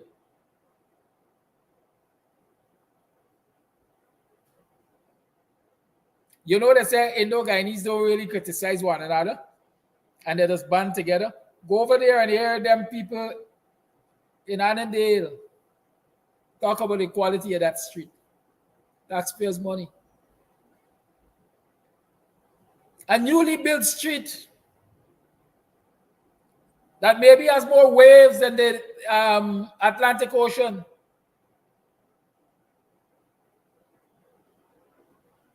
Is that what our oil resources are being used to do? Is it a coalition that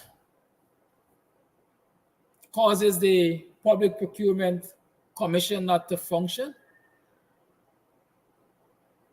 so that there can be no oversight on public procurement and public spending?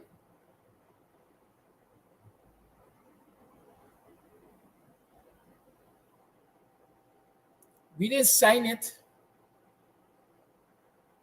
but we are bound by it. What really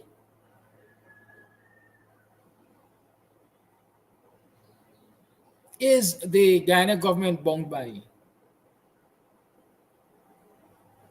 How about being bound by the covenants of good governance and a proper social contract? Y'all didn't sign that too? Didn't you promise the people that they're going to get free education at the University of Guyana?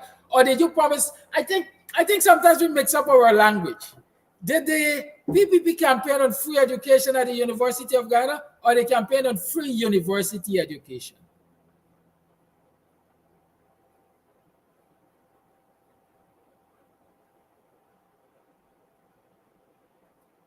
I want to give them the benefit of the doubt. I believe they campaigned on free university education because all of the resources that should have been pumped into the University of Guyana to make it sustainably free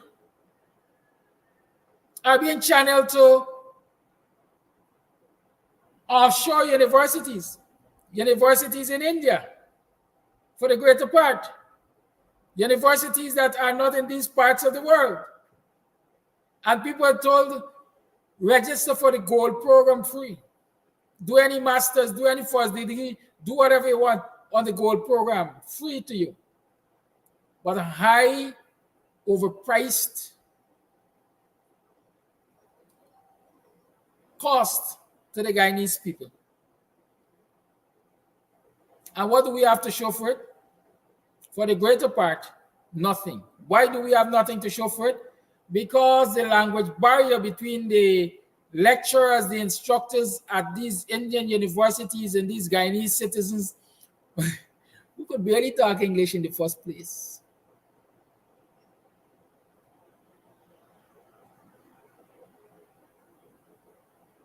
It's so wide that citizens can't, the students can't understand instructors and instructors can't understand students. And so we got a Tower of Babel, is what they had called it. So the gold program is the Tower of Babel. Deadlines can be kept because instructions are not sent in a timely manner. Instructions when not understand cannot be explained clearly for students to understand so that they can proceed with getting the job done. But for what, 2, 3, 4 years now, the nation's money is being spent in these universities that are serving our children or serving our citizens in a negative way. So in short, what we're doing, we're squandering the resources.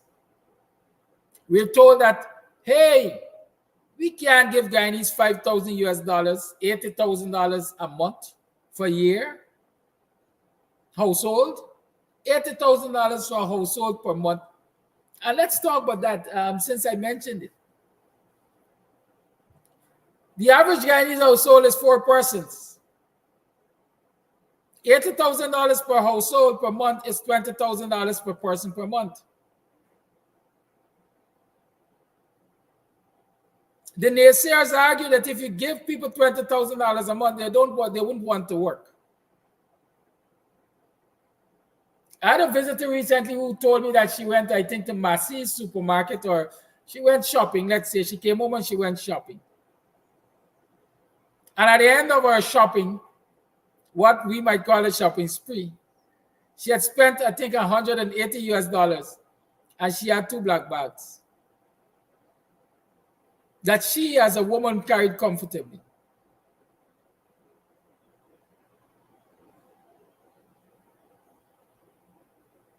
$180 is about $36,000.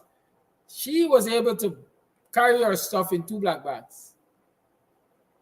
And people believe that $20,000 will stop you from working.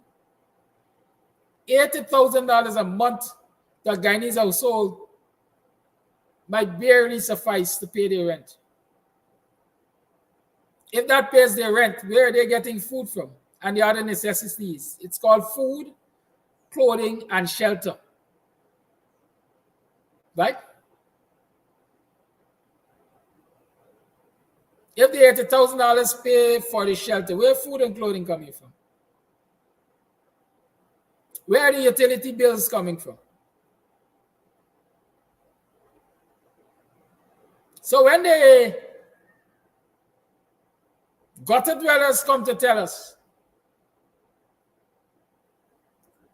that if them give them $1 million a year, they're not going to work. $1 million a year sounds like a lot of money for people who don't know money. But bring it down to $80,000 a month and you realize it's chicken feed. Or $20,000 a week is chicken feed. Or less than $3,000 a day is chicken feed.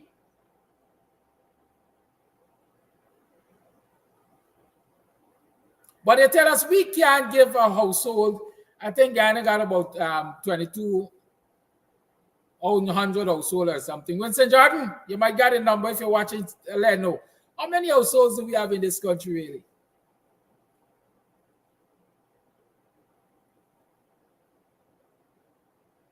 Right? We can't give each household $80,000 a month. But we can take hundreds of millions of dollars and spend it on programs out of Ghana that really and truly are not benefiting the Guyanese people. And so the question is asked, who knows how those programs were negotiated? Who knows what the arrangements were? Who knows if those programs are not just a ways and means of diverting the cash from the coffers of this country?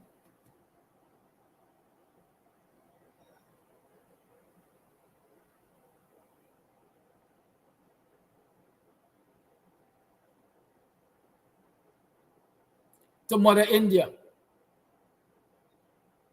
Whether for Mother India's growth or for safekeeping for these corrupt politicians that we have running a government. Who knows?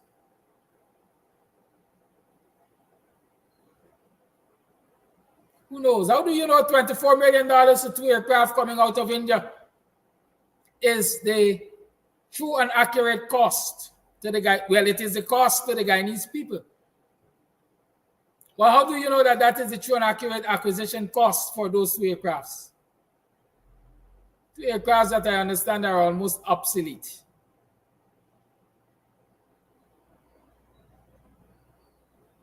But we have these kleptocrats, these thieves, these vagabonds telling us we didn't sign it, but we are stuck with it.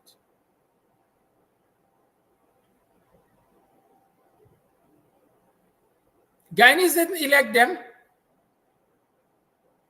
They were installed. So do we have to be stuck with them?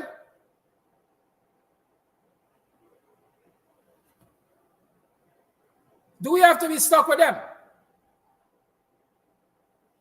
But like they say, you get what you accept.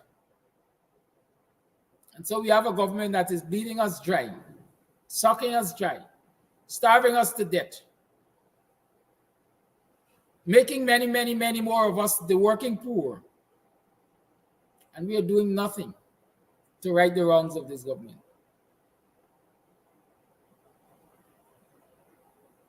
They're emboldened by the day. They come and tell citizens, balderdash, like that. We didn't sign it, we're stuck with it. And citizens are still quiet. We are still quiet. We complain about blackout, but we are still quiet. We complain about the quality of water, but we are still quiet. We complain about the discrimination in public service wages and salaries, but we are still quiet. Everybody issues a statement against the ills of the government, but we are still quiet. Y'all remember as youngsters, we used to say, sticks and stones may break my bones, but words don't bother me at all. That's the PPP. You could write as much as you want to write. You could talk as much as you want to talk. Unless you back it up with some action. These wretches ain't changing. These wretches ain't changing. These wretches will not change. But we're good with that. We didn't elect them, but we're stuck with them.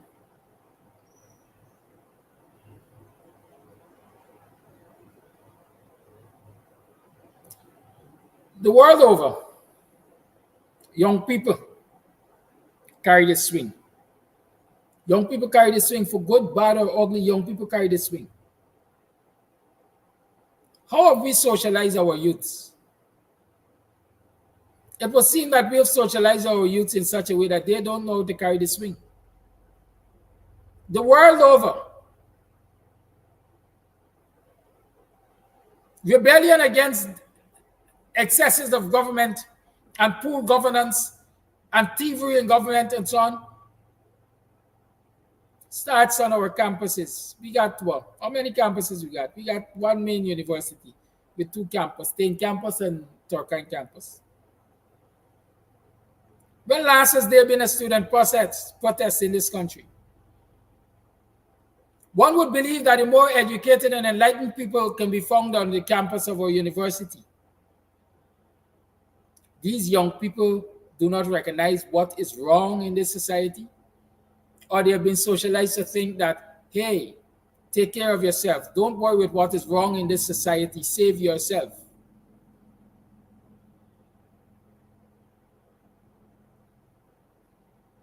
Have we, the older folks, failed to socialize our young people to fight for what is right and reject what is wrong?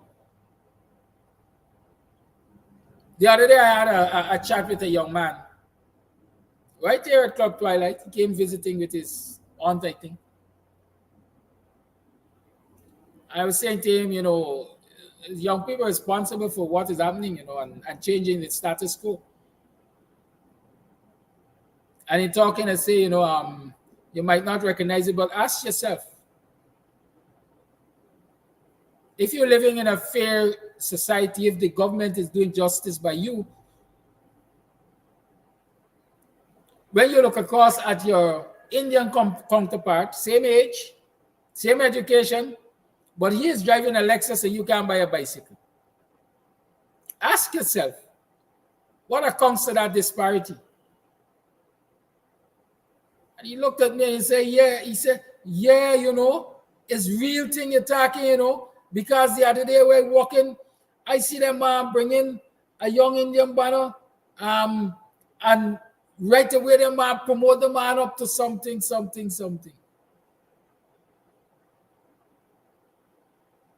In other words, he was brought off the road, or let's say, and given a job ahead of, way above me and everything.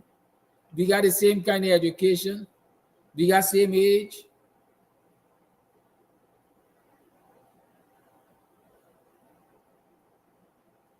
But when young people see these things happening, strange enough in this society, they don't rebel. They're not standing up for anything. Is it because of how we socialize them? Is it because we tell them children should be seen and not heard? And even if they become adults, they're still children because A's don't pass head? Is it because some of us say we have been doing this for 50 years and 60 years and y'all just come and y'all got to know y'all place? And so since the youths have to know the place, the elders have to lead. And since they, well, for the greater part, no disrespect here, Most of us elders have cataract. We are blind, we can't see to lead properly. Is that what is happening in this society? I said the young people still waiting for leadership. But those who holding on to leadership can't see clearly how to lead. How are we going to get these changes?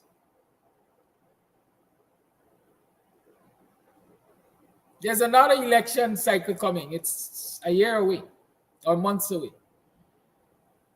There's a registration cycle going on at GCOM right now.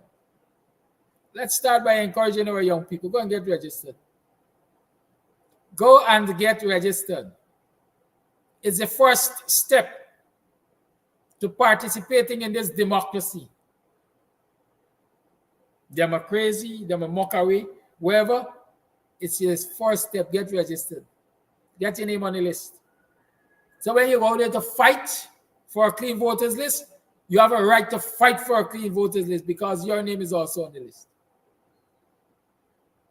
Old people, elders, power grabbers, gatekeepers, encourage them young people to get registered.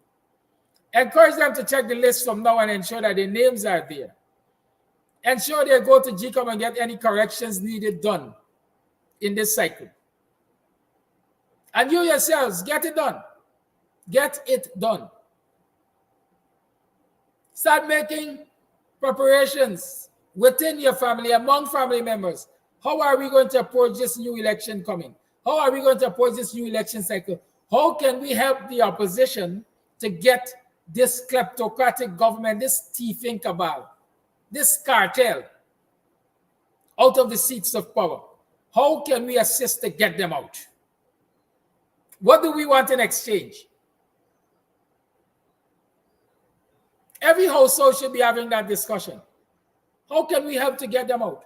And what are our demands from those who we would want to put in? And let's start to have those conversations. What do you expect from the new government, assuming it's not the PPP? And even if it is the PPP, what do you think you deserve from the new government? Let's talk about that. And let's talk about what you can do to ensure you have a new government that will serve you. The lines are opened. 6225933. It is 40 minutes past the 8 o'clock hour. You're tuned to the Guyanese Morning Time. We didn't sign it, but we are stuck with it. We got to throw that monkey off our backs. Until we are prepared to throw that monkey off our backs, we will not only be stuck with it, we will be burdened by it. Winston Jordan, congratulations. 36 years is not 36 days, not 36 hours, not 36 weeks. This man got to be a dedicated man. Married for 36 years. Y'all congratulate him there for me. One, cheers to another extended period. I can't name it because I might call it wrong. Because you look like you're a long stay by. You ain't cutting and running. Congratulations, sir.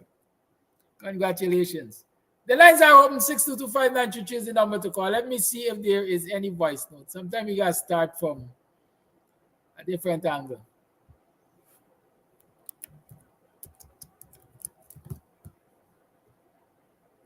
But the lines remain open. I don't see any voice notes, so we can take calls.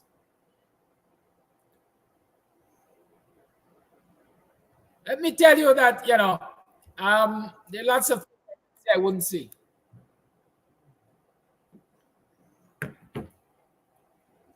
Call it live, good morning. They always wait for Flash Gordon to open the button, man. You're live. Yes, good morning to you and all my black brothers and sisters in Guyana. And Father God always said, we have to do our best and leave the rest for Mr. Abby Norton. Mr. Jordan, congratulations for you. Continue, eat well.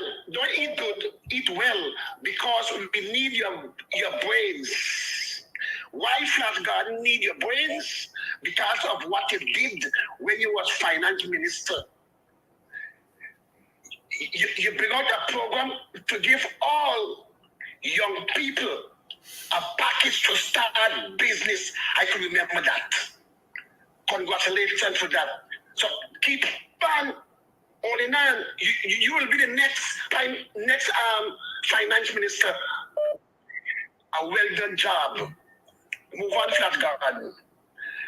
I will open my ceremony with this, with coffee word. Show Flat Garden who you have to replace Mr. Arby Norton. And stop your nonsense. Because Arby Norton finished prove himself 1979. Arby Norton prove himself in the last election. Now you show me, Flat Garden, show me Flat Garden, who you have. I see a video with Brown, but Brown and Mark, are you stop at your nonsense? Please stop at your nonsense. Make your money. Stop doing what you guys doing to Arby Norton.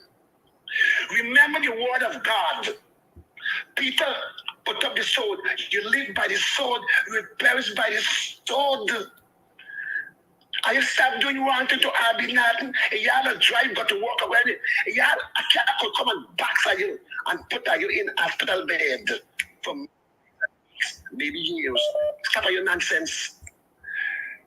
Why we cannot support a senior man, but we rather support a junior man?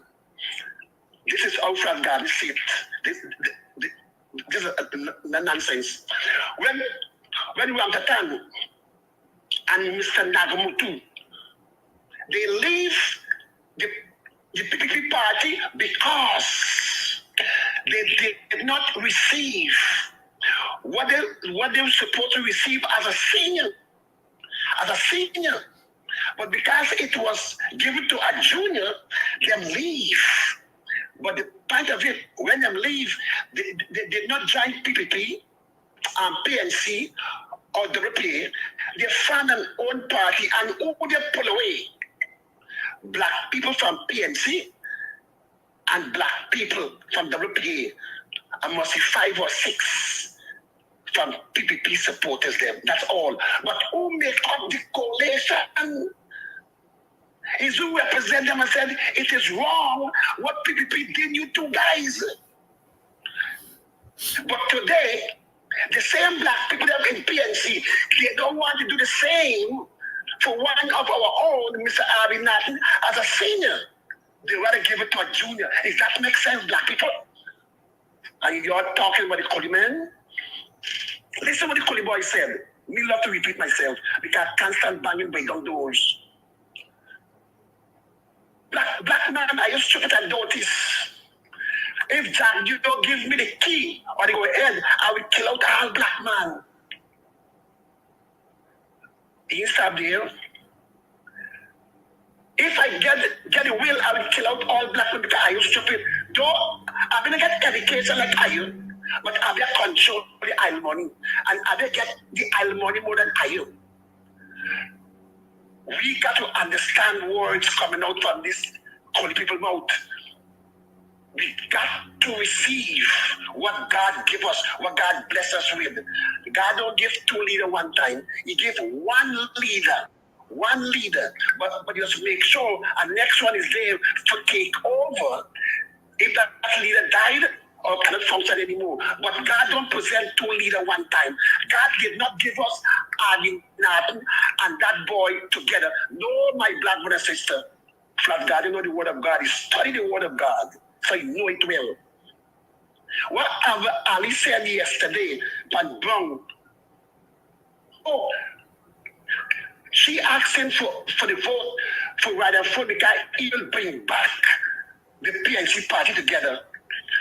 The party was breaking up from St. Desmond Ice Cup down, and that brings the person destroyed more better. But what he did not question about, James Bond said, I mean, not all of you guys listen to James Bond. James Bond said he have to call Mohammed for asking if he could give out this secret for PNC secret, because to me, this first time I heard it, that Mohammed the Mohammed, the criminal families Caller. used to give. Caller. Yes, talk to me. Yes, talk to me. Where's the proof that the family is criminal? Because they are under investigation right now. Are you a criminal if you're being investigated, sir? Look, the American government have to get good evidence. Caller, are you a criminal if you're being investigated? I will say yes. Well, I beg to disagree. Okay, well, hey, you have your own disagree. But the American government, when they're investigating you, it's because they already know something and they want to know more about you. And if it is true, they don't waste money and investigate a post like that and take away your visa. Please put my time back. Now, what James Bond said, who was leader when Mohammed was the good family Mohammed. You don't know that they're good either. I'm not asking you to put an adjective to them. All I'm saying is that you can make your point. You can make your point without labeling them or labeling anybody, as a matter of fact. Okay, thank you. Now, who was leader when the Mohammed, as what James Bond said, that Mohammed was given PNC money from 2010 right down. Who was the Secretary for the It's because Norton is a leader now, and he put a foot on that. Hey, under my watch, we're not taking no more money from no one like that. If that is a fighting down, Fraudulent would love to know that Bong and Mark bring back those two people, Ali and Wadefo, because if he's a lawyer and he knew that was going on, why he did not stop it? That James Bond have to put it outside there today and said the Mohammed family was given when they knew that the Mohammed family is under investigation by the government. Before we go, one of the ex-ambassadors said on the press conference, the one that Sierra Leone take over from, he said during the time of PPP, during the time, $52 billion smuggled out in raw gold, Flash Garden country gold. And why Granger did not take action on that? Why did not investigate that? Thank you for your time. Thank you for your call. Like I said yesterday, a lot of issues we make them convoluted, right? Because we don't focus on the issues as simply and clearly as we possibly can, but instead we try to sling mud in it, right? All that Flash Gordon said there is, who are the people leading the PNC? Who was the general secretary? When it is alleged that the Mohammeds were funding the PNC or the coalition all the way from, what did he say, 2015 or 2010? That's a genuine question. Who are the people accepting the funding? Has the funding been accounted for? If we're talking honesty and credibility and so on, and this is an issue that questions somebody's credibility and so on, yeah, we can put it out there. It is alleged that let me don't call name because I can't remember seeing name. It is alleged that a prominent businessman issued a check for $100 million to the coalition. It is alleged that that money never saw the war fund or campaign fund of the coalition. Those are allegations because I don't have the proof. But are these issues that need to be ventilated? Very well, so if we're talking about the honesty or credibility of leader versus leader. Call it life. Mr. Amsterdam. Good morning, all Guyanese, and good morning, everyone in the Guyanese diaspora. Flash Gordon and Mr. Amsterdam, illuminating what Flash Gordon, or clarifying what Flash Gordon was saying. Very good points Mr. Flash Gordon raised in the context of allegations. Very good points. And it would cause us to really scrutinize a lot of those areas. Because if people are buying you out to hush your mouth, then it depends. See, that would determine the quality and the type of leadership that we're getting. So I'm glad that we're all coming around to bringing listenership, viewership, our consciousness. Guyanese consciousness is being awoken. And things which we never looked at before, we're looking at now, which brings me to my subject. Last evening, the installed Attorney General, Anil Nandalal, says that the contract that ExxonMobil has isn't illegal. It just might just be a little bit unscrupulous, a little bit exploitive, but it's not illegal. So let's look at that, right? Because we things which we didn't know before, we are beginning to question now. Like Christopher Columbus. We remember if we took a test in school back in the days and we said that Christopher Columbus was not the person who discovered the New World, that would have been a wrong answer. Thank God to the Guyanese and world-renowned scholar Ivan von Sertima. The United States Congress called him up to say, tell us about this Christopher Columbus revelation. That you were saying Christopher Columbus could not have discovered the New World. My point is evidence which we thought to be correct once upon a time has now been revealed to be incorrect nowadays. To my next point, there is a legal doctrine called fraudulent concealment. And fraudulent concealment deals with evidence. So maybe Roysdale Ford, Amanza, Anil Nandalal, Raphael Trotman, and in particular, Kemraj Ramchatan. Two key proponents, two key persons dealing with those contracts. And the ones who were dealing with the contracts during Janet Jagan's 1% deal. Fraudulent concealment is what we need to look at. So we can Google fraudulent concealment in Google. It's a legal doctrine. And it says that if there is evidence that sheds light upon transactions or negotiations and sheds light upon the criminal activity that was concealed, because the fraudulent exploitation was concealed. The accuracy of the numbers, the accuracy of the studies was concealed from Guyanese. The economic projections was concealed from Guyanese.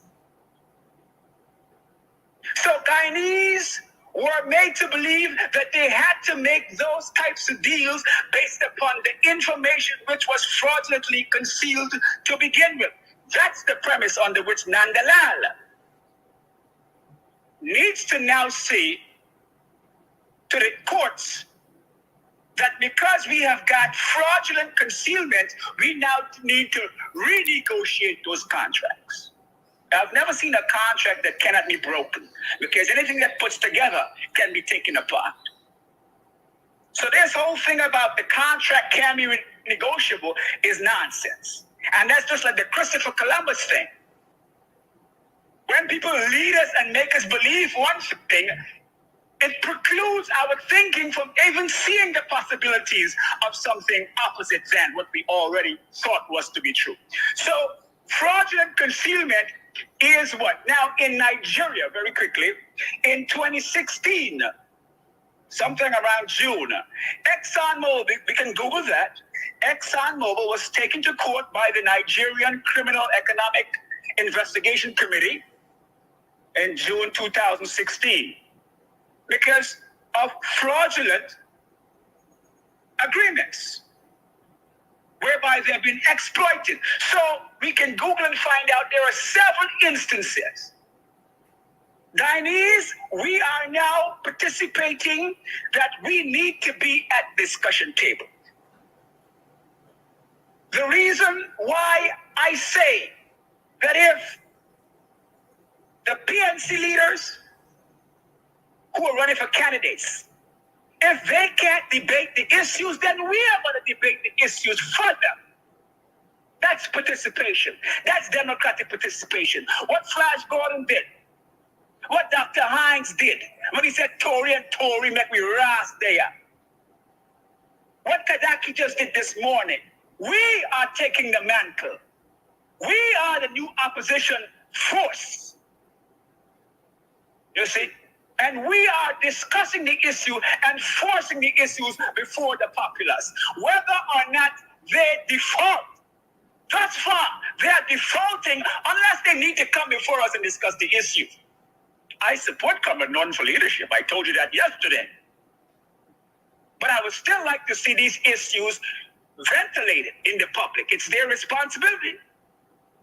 And if they don't do it, then we must endeavor to do so. Once again, thank you for accepting my call. We must force the debate. Thank you for your call. Lines remain open. 6225923 is the number to call. You're tuned to the Guyanese Morning Time. I did mention that we're going to be doing Mother's Day baskets, and we're also doing the Mother's Day brunch. The Mother's Day brunch will be hosted at Club Twilight, and the cost is $6,000 per person. Yes, Mother's Day brunch at Club Twilight is $6,000 per person. And the basket, Mother's Day basket, lunch basket for three is $10,000. Right? The lunch basket for three is $10,000. And the brunch is $6,000. So make your pick, as they say, choose your poison. Right? Which one you prefer, which one you want. The details of what will be in those baskets, especially, will be revealed as time goes by. I know you'll have lasagna, you're going to have some kind of rice, you're going to have fish, and you're going to have chicken, and you're going to have a bottle of beverage, alcoholic or non-alcoholic. Right? So you can start planning to order your baskets, and so chocolates and so on will be there too. Call it live. Yeah, good morning.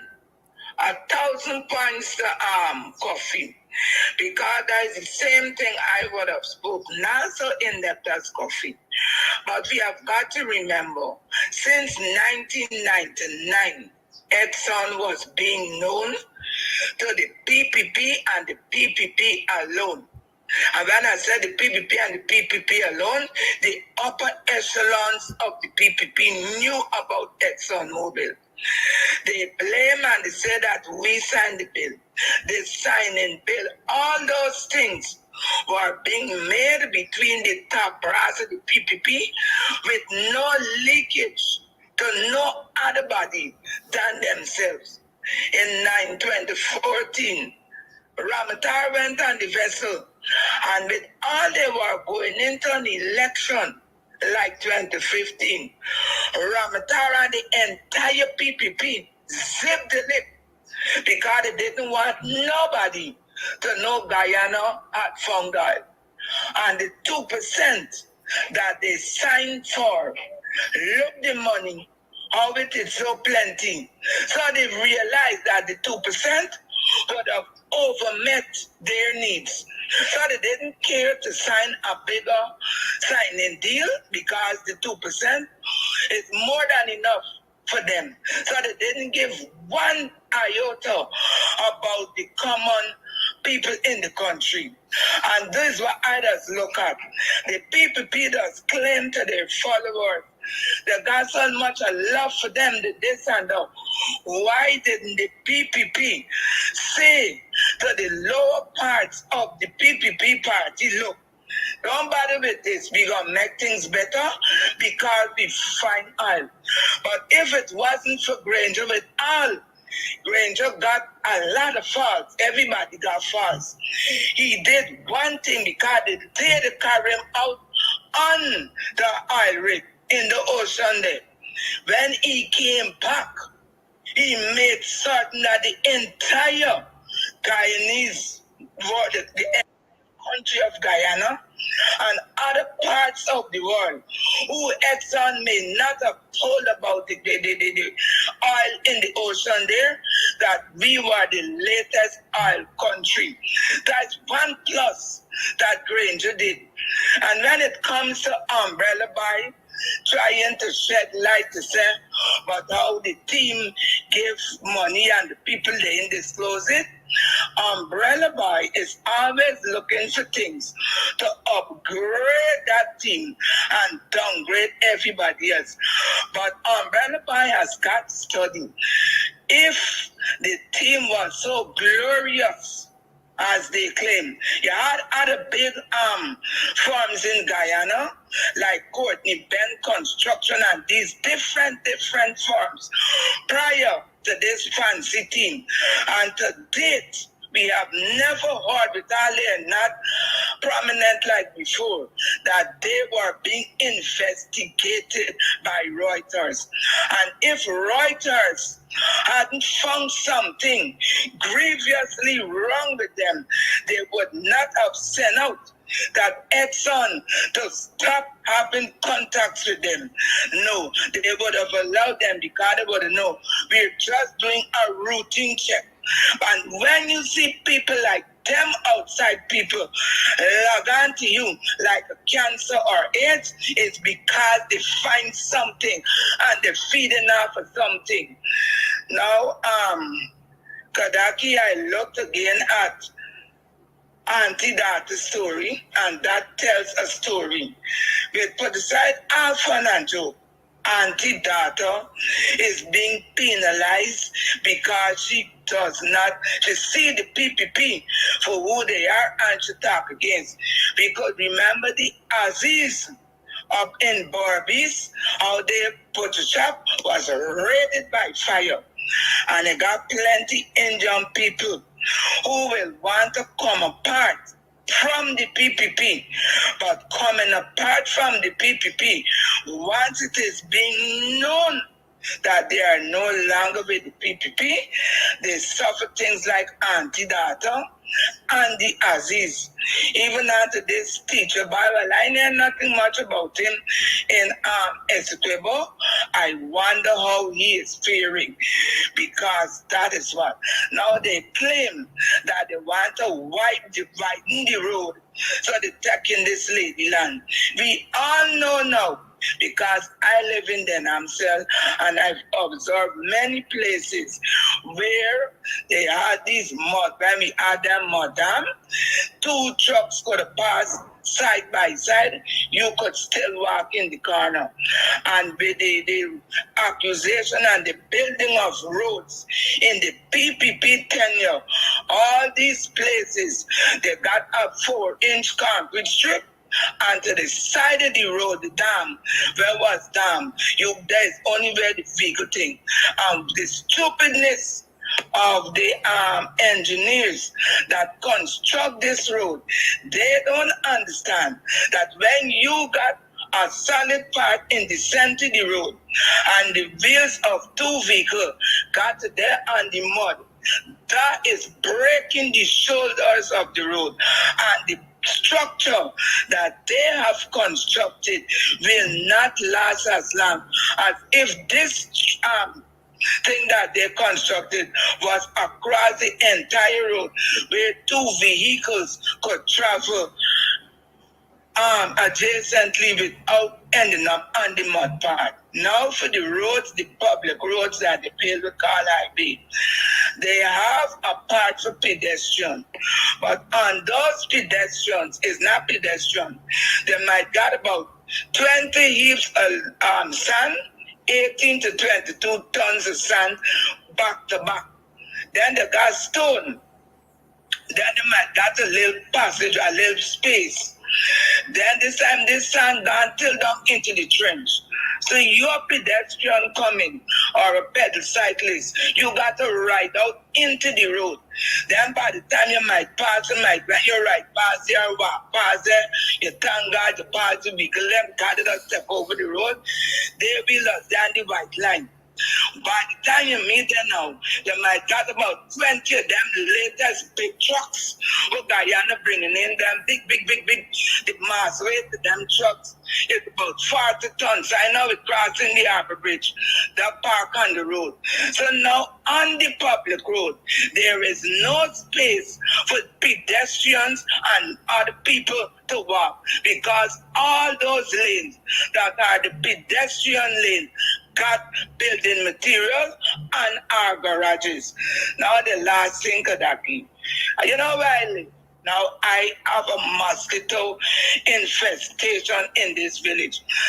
Mosquito fatter than flies, stinging you all day. You can't get to do work, you know, because you can't live under netting. You're buying the things, them you're spraying the house, nothing. Now Guyana is clamoring for a thing called tourism. These are the times, they said they got a little bit of water in the trench, and because of the dry weather, they can't allow the water to go out because all the trenches crack up a few bar water. So the water that are in those trenches are stagnant, and it's breeding a lot of mosquitoes. I don't know if any one of them listening to this, God does listen to the show, they could organize that at least the people of Denhamstel can have some form of fogging for this mosquito because we know mosquito does breed, does cause a lot of diseases. Right now, dengue fevers and the rest, and we don't know what else. So I hope somebody in authority can hear my cry because in my village, people don't like talk. Don't matter what affecting them, they keep the mouth shut. Because everybody expect run the lane to be the mouthpiece of all of them. But I know what's going to happen if I left this country, right? Kick the bucket. Anyway, I would be glad if some relevant authority could listen and they could let us get some fogging for this mosquito because I can't make it. Right now, my skin is a great what could grade the hardest Duxie coconut. Bye-bye. Oh, no. Yes, good I sent you a message since last weekend. You never responded to it. Rhonda, Miranda is on the program. She's going to tell them about the mosquito. Thank you. Have a good day. Asi Parmanan said that the host doesn't understand macroeconomics. Watch me. See how the Camps TV you see up on the screen there? Parmanan, I'm not even going to tussle with you about my understanding of macroeconomics. Your guy Jack, they went and sit on computing ties. See, learning economics. He's the worst president this country has seen. None of his projects has ever succeeded. Despite the fact that he learned macroeconomics. I have Guyana's best or one of Guyana's best, world-known and respectable Professor Dr. Clive Thomas to advise me on macroeconomics. You have to understand it all, boy. I could sit at his feet to learn. This is your problem. Y'all tell yourself that you're supposed to know every and all things. You just have to have a willingness to learn and take guidance. So don't even worry with me, who attended the University of Guyana and did micro and macroeconomics. I don't need to argue about that. I got one of the best in my corner, Professor Dr. Clive Thomas. You match that. In case you didn't know, Jagan, they wanted to run the Ministry of Economic Development when they win the election, I think 1992 or 97. And in short, he said, me not mix up with Dirty Bongo. Yeah. The lines are open 6225933 is the number to call. It's 8:45. 15 minutes to the 9 o'clock hour.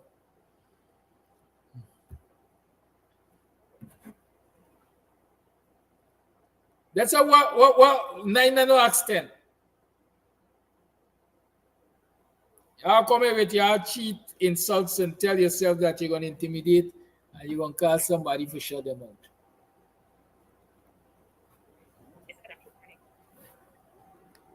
Let me say this. As far as I'm concerned, I know Ali has no right even speaking at this point. She is an ally and she will remain an ally.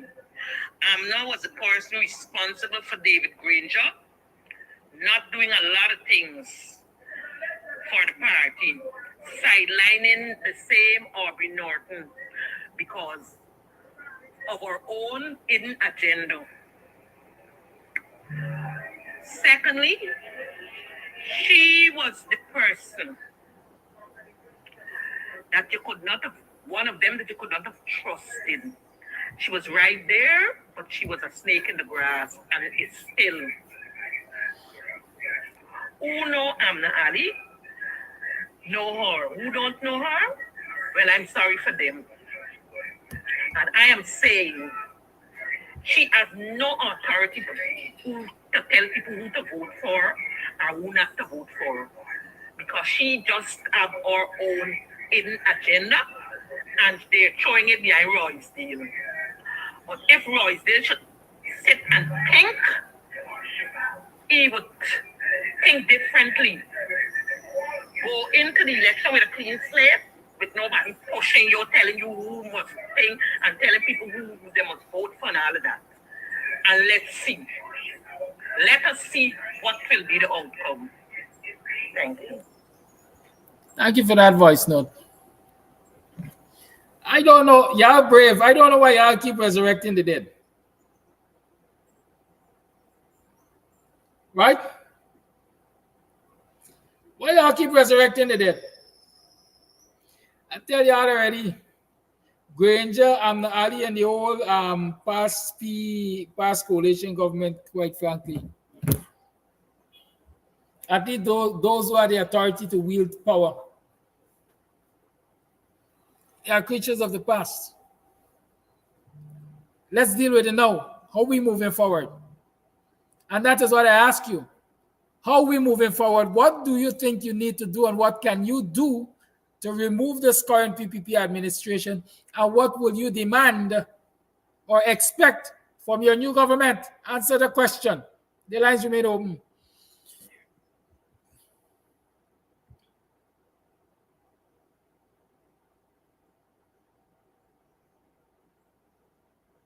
My brother said to smile and nod.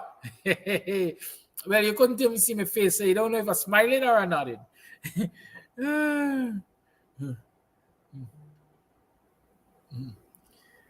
Right? You don't know if I'm smiling or I am nodding.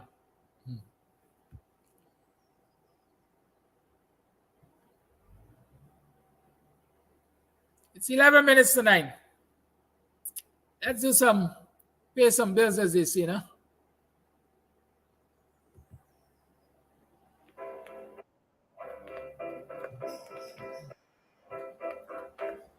Hey fans, Follow the it's line. karaoke and oldies night this and every Thursday at Club Twilight Sideline Dam, Buxton. Dance to the magical songs of yesteryear by popular DJs and the Camps Audio. Admission is free. Come out. Let's make memories at Club Twilight Sideline Dam, Buxton North. Call it live. Good morning.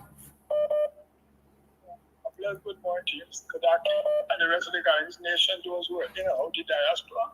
All will listen to the program. Bless good day to you, and God bless your program.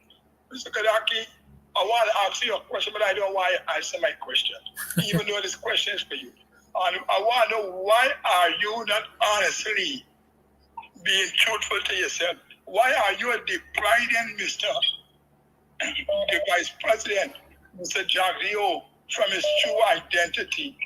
That man is not just an ordinary liar. That man win the crown for lying. He should get a gold medal. He should get a trophy for the Caribbean and around the whole world, a matter of fact. And he not only want the world's president, he want the world vice president and advisor to president. He hold the medal in all three fields. So please, don't deprive him of his title. Give him his title who belongs to him. He is King Liar and Mr. Deceiver and Mr. Betrayer to our whole nation. Look what that man tell this nation. Guyanese should be sad. Each and every Guyanese should be sad. Every time I leave, come out of some, They should be sad because Guyana ain't getting nothing. And when they go in, they're going to renegotiate. Now the same mouth that man speak with a far tongue. And I really want to know how the people them who voted for PPP and how they still trusting him, how they still got him in there. If the man tell you run, you should walk. If he said fly, you should crawl. That man, how this opposition, I really want to know why the opposition allowed themselves to be affected or offended by a king liar. Now look what is going on in town. I am more worried in the farm of that. Look what's going on with the vendors then. Almost all the big business places will start coming out with a court order to move them. I mean, it's not right. But then the government supposed to make it in place and support it. Central government support the council. That place can be made for the citizen and the citizen will be in a more better position. But they're not supporting the council. They're trying to tear down the council. Look, let me be honest. Many of these same business people, it is alleged most of these business people owe the council so much a tax, so much a this, millions, and they are not paying it. What am the court all for this? Why central government is not supporting all this on board? These business people got to understand the same way they want to be benefited and more grace, the same way a mother and a father, a brother, and family should be given more grace. I am not saying that it's right for the self and the pay, but it help to make a way, help to make things possible. Because it's supporting your business. Most people selling for the business place, selling the item for the same business place. And when you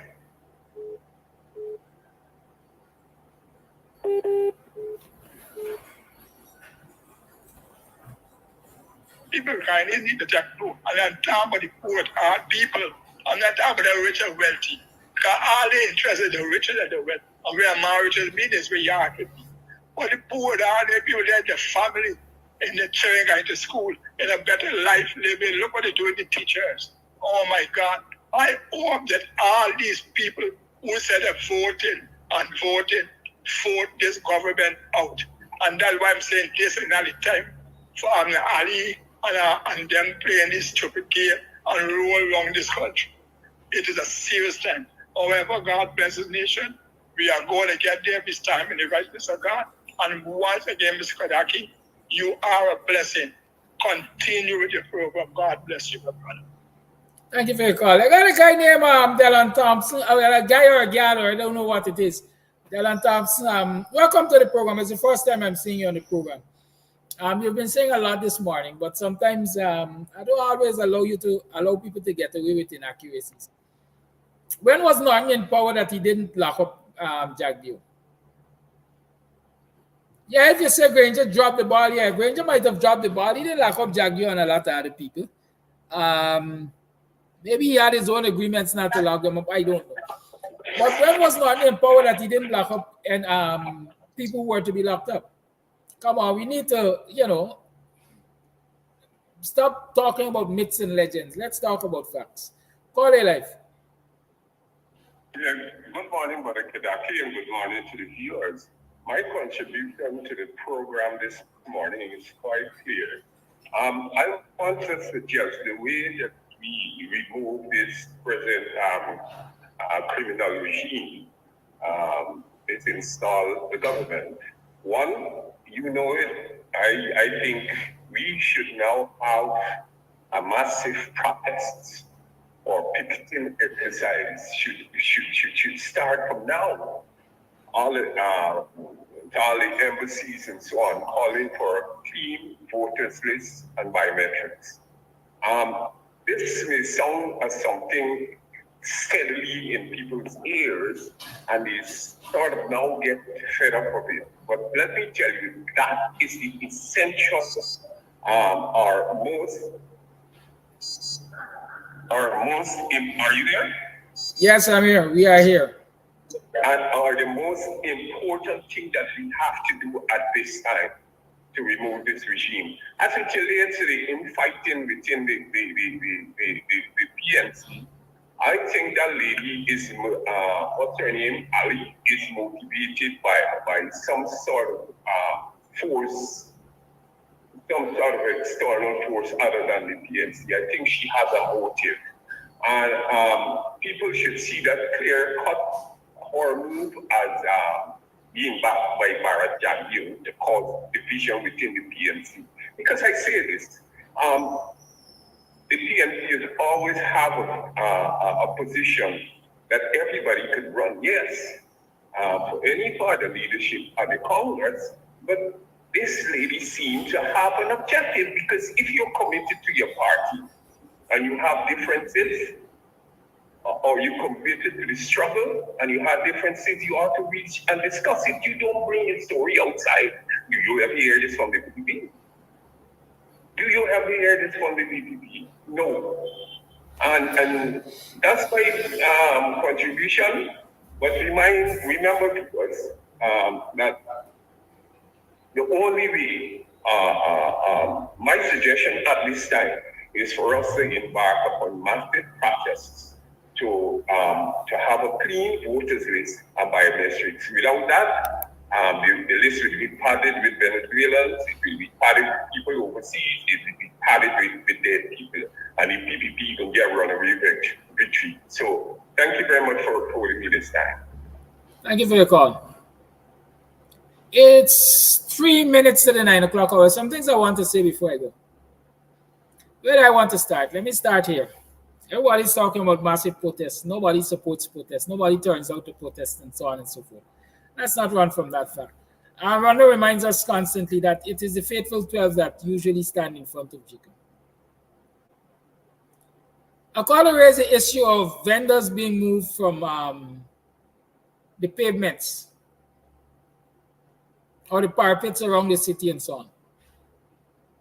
And how are they being moved? They are not being moved by the city council, because in most cases, the city council has an arrangement with these vendors where they pay vending fees. But they are not being moved. They're being moved by businessmen approaching the courts to move them. The courts are the courts. The judiciary has a right to do what the judiciary interprets the law to do. But what should citizens do? I will go back and say you get what you accept. You see, a lot of people listen to me. Perhaps I hope people listen to me. And I said yesterday, I hope when I come here, I don't waste time in the mornings. I don't only talk the talk, I walk the walk. And so in many instances, I'm the doctor who takes the same medicine I recommend for people. In many instances, when I say this is what people have to do, trust and believe that is what I do. The first business that I can remember in recent times to approach the court to remove vendors from close proximity to them is Corpolani on Regent Street. You all remember that? Maybe a year or so ago. I never went back into that store because I said on this program, people have to boycott Corpolani. People have to boycott Corpolani. But Guyanese continue to run there, especially them black man. Corpolani might be an Indian or Pakistani family. Whoever they be, I don't know. But hear me.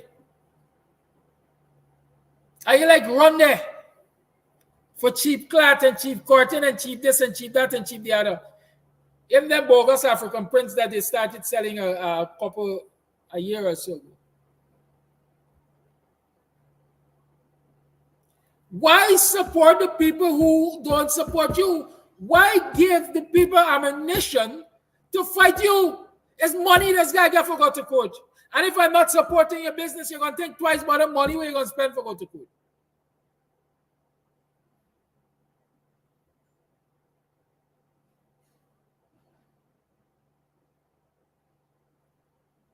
Morninng Schwartz went to court the other day, I understand. Or even if they didn't go to court, they got somebody to paint a set of sign around on the pavement and so on and force the vendors away.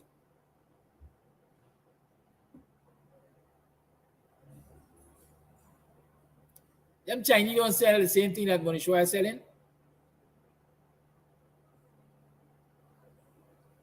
You can't find no other store that sells the same thing that Copland is selling.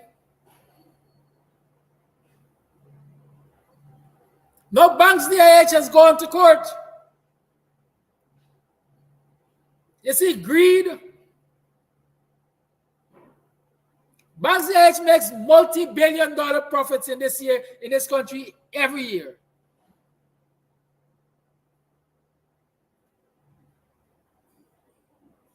And the majority of the consumption in this country is poor people. Be patriotic, we like banks. All them bacchanal owners, them Buxton, the majority of things that they sell is banks. All them bacchanal around this country, the majority of things selling is banks.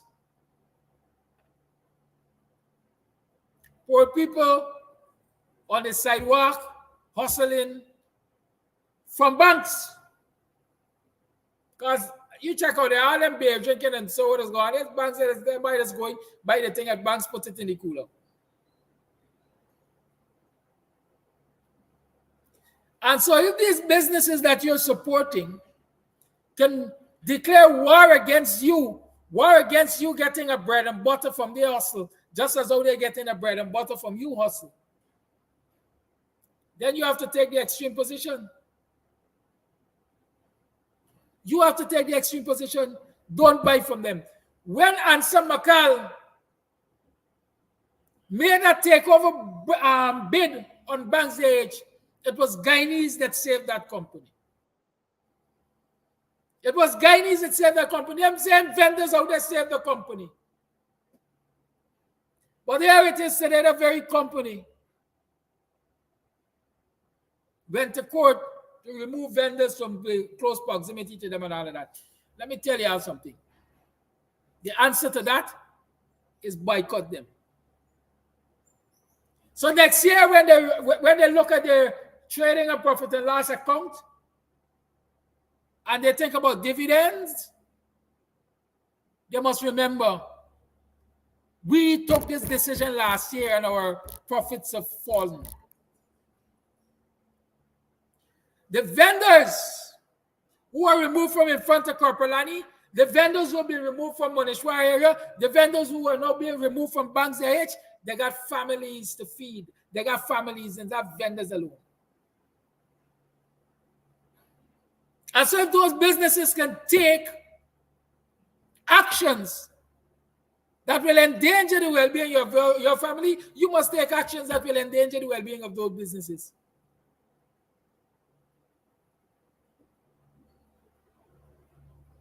It's as simple as that.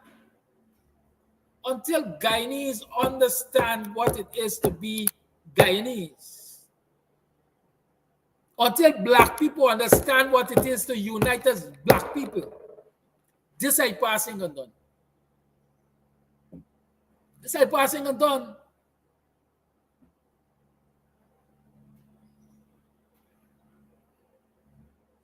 All y'all doing is complain. And me as a single parent, and me get me rent for pay, and is here just make me daily bread. Sure that is there to make your daily bread, and sure that you're prepared to stand up and defend where you make your daily bread.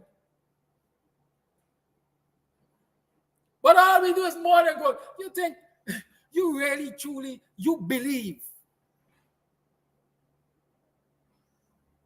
that I gonna know that I eat him because I got this corn and a man gonna come and mash me corn?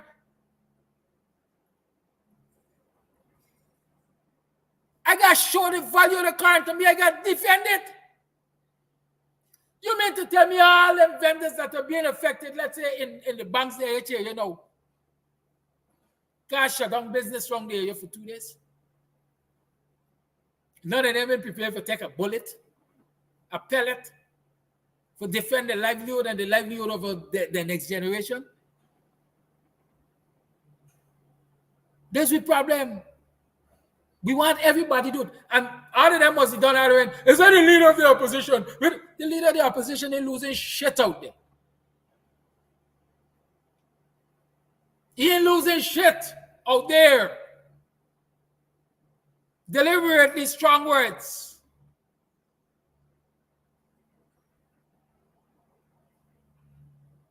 The people who are losing And the people must step to the front and challenge it. We were talking about bad settlement the other day. Cheryl went to bad settlement. Have you listened carefully to that story at bad settlement? Do you recognize that the people who are fighting for that land at bad settlement is one family? At least I heard that. It's one family, you know. The woman said, me grew up here. That I am my son. That my daughter. This is my daughter-in-law. That my grandson. It's a family, you know.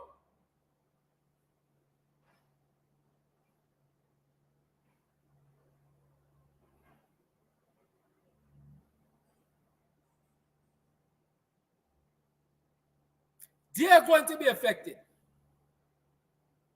According to them. According to the projected actions, they will be affected. What did they do? They not sit down and say, Shara Duncan AFC, Shara Duncan PNC, Shara Duncan opposition. And call Shara Duncan.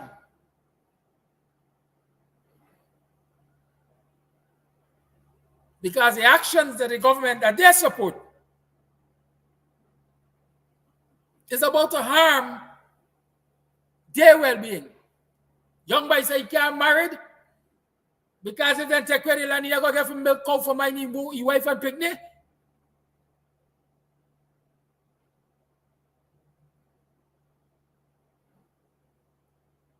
They see a threat on their income. They see a threat on their well-being.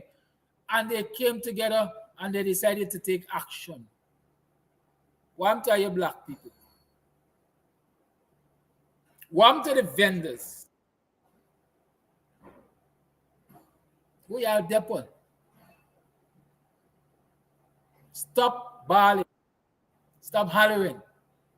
Take necessary action. That's all I have to say. Michael De Freitas, I will close with addressing you. Old man Hyde show more belly than Norton. Remember who was Norton's general secretary? No, I'm sorry. Remember who was Hyde's general secretary when he was showing belly? Right? It's like in the military.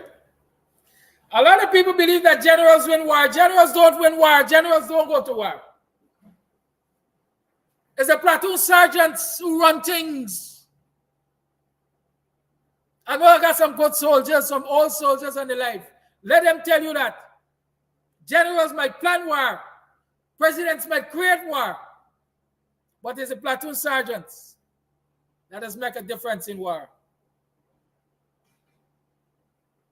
It's there in the field. Right? And so when Height, as an old man, according to you, was showing belly, Army Norton was his general secretary. They had their falling out. No doubt, you asked me to tell the old story. They had a falling out. And they had a falling out because Norton was willing to push Height to a place that Height didn't want to go. Can anybody remember Height saying, if you think I can take this country through a coup, think again, not me?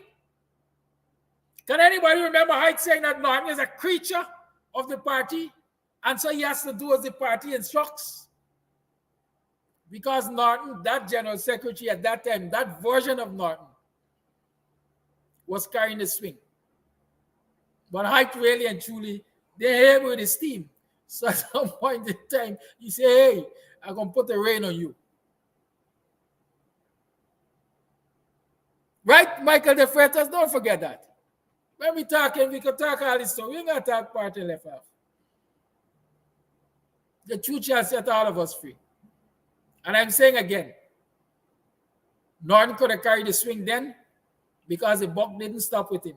The buck stopped with Desmond Height. He was the leader. The buck stops with Norton now as the leader. And the leader has to be strategic. The one thing I vex with Norton for, if you're going to ask me, is there something called plausible deniability. I don't want to know what you do. You do what is necessary. So when they come to me, I didn't know. I never know. But so long as the action serves the party's interest, and the citizens' interest, do it by all means. But I don't want to. So when I say me know. I could tell you all a story. I can tell you all the story. Good. Always remember, the leader must protect his or herself with something called plausible deniability. It must be quite possible that you didn't know what your folks were going to be up to. But so long as it serves the interests of the party or the people that you serve, so be it. Have a good day. See you tomorrow. Peace and love.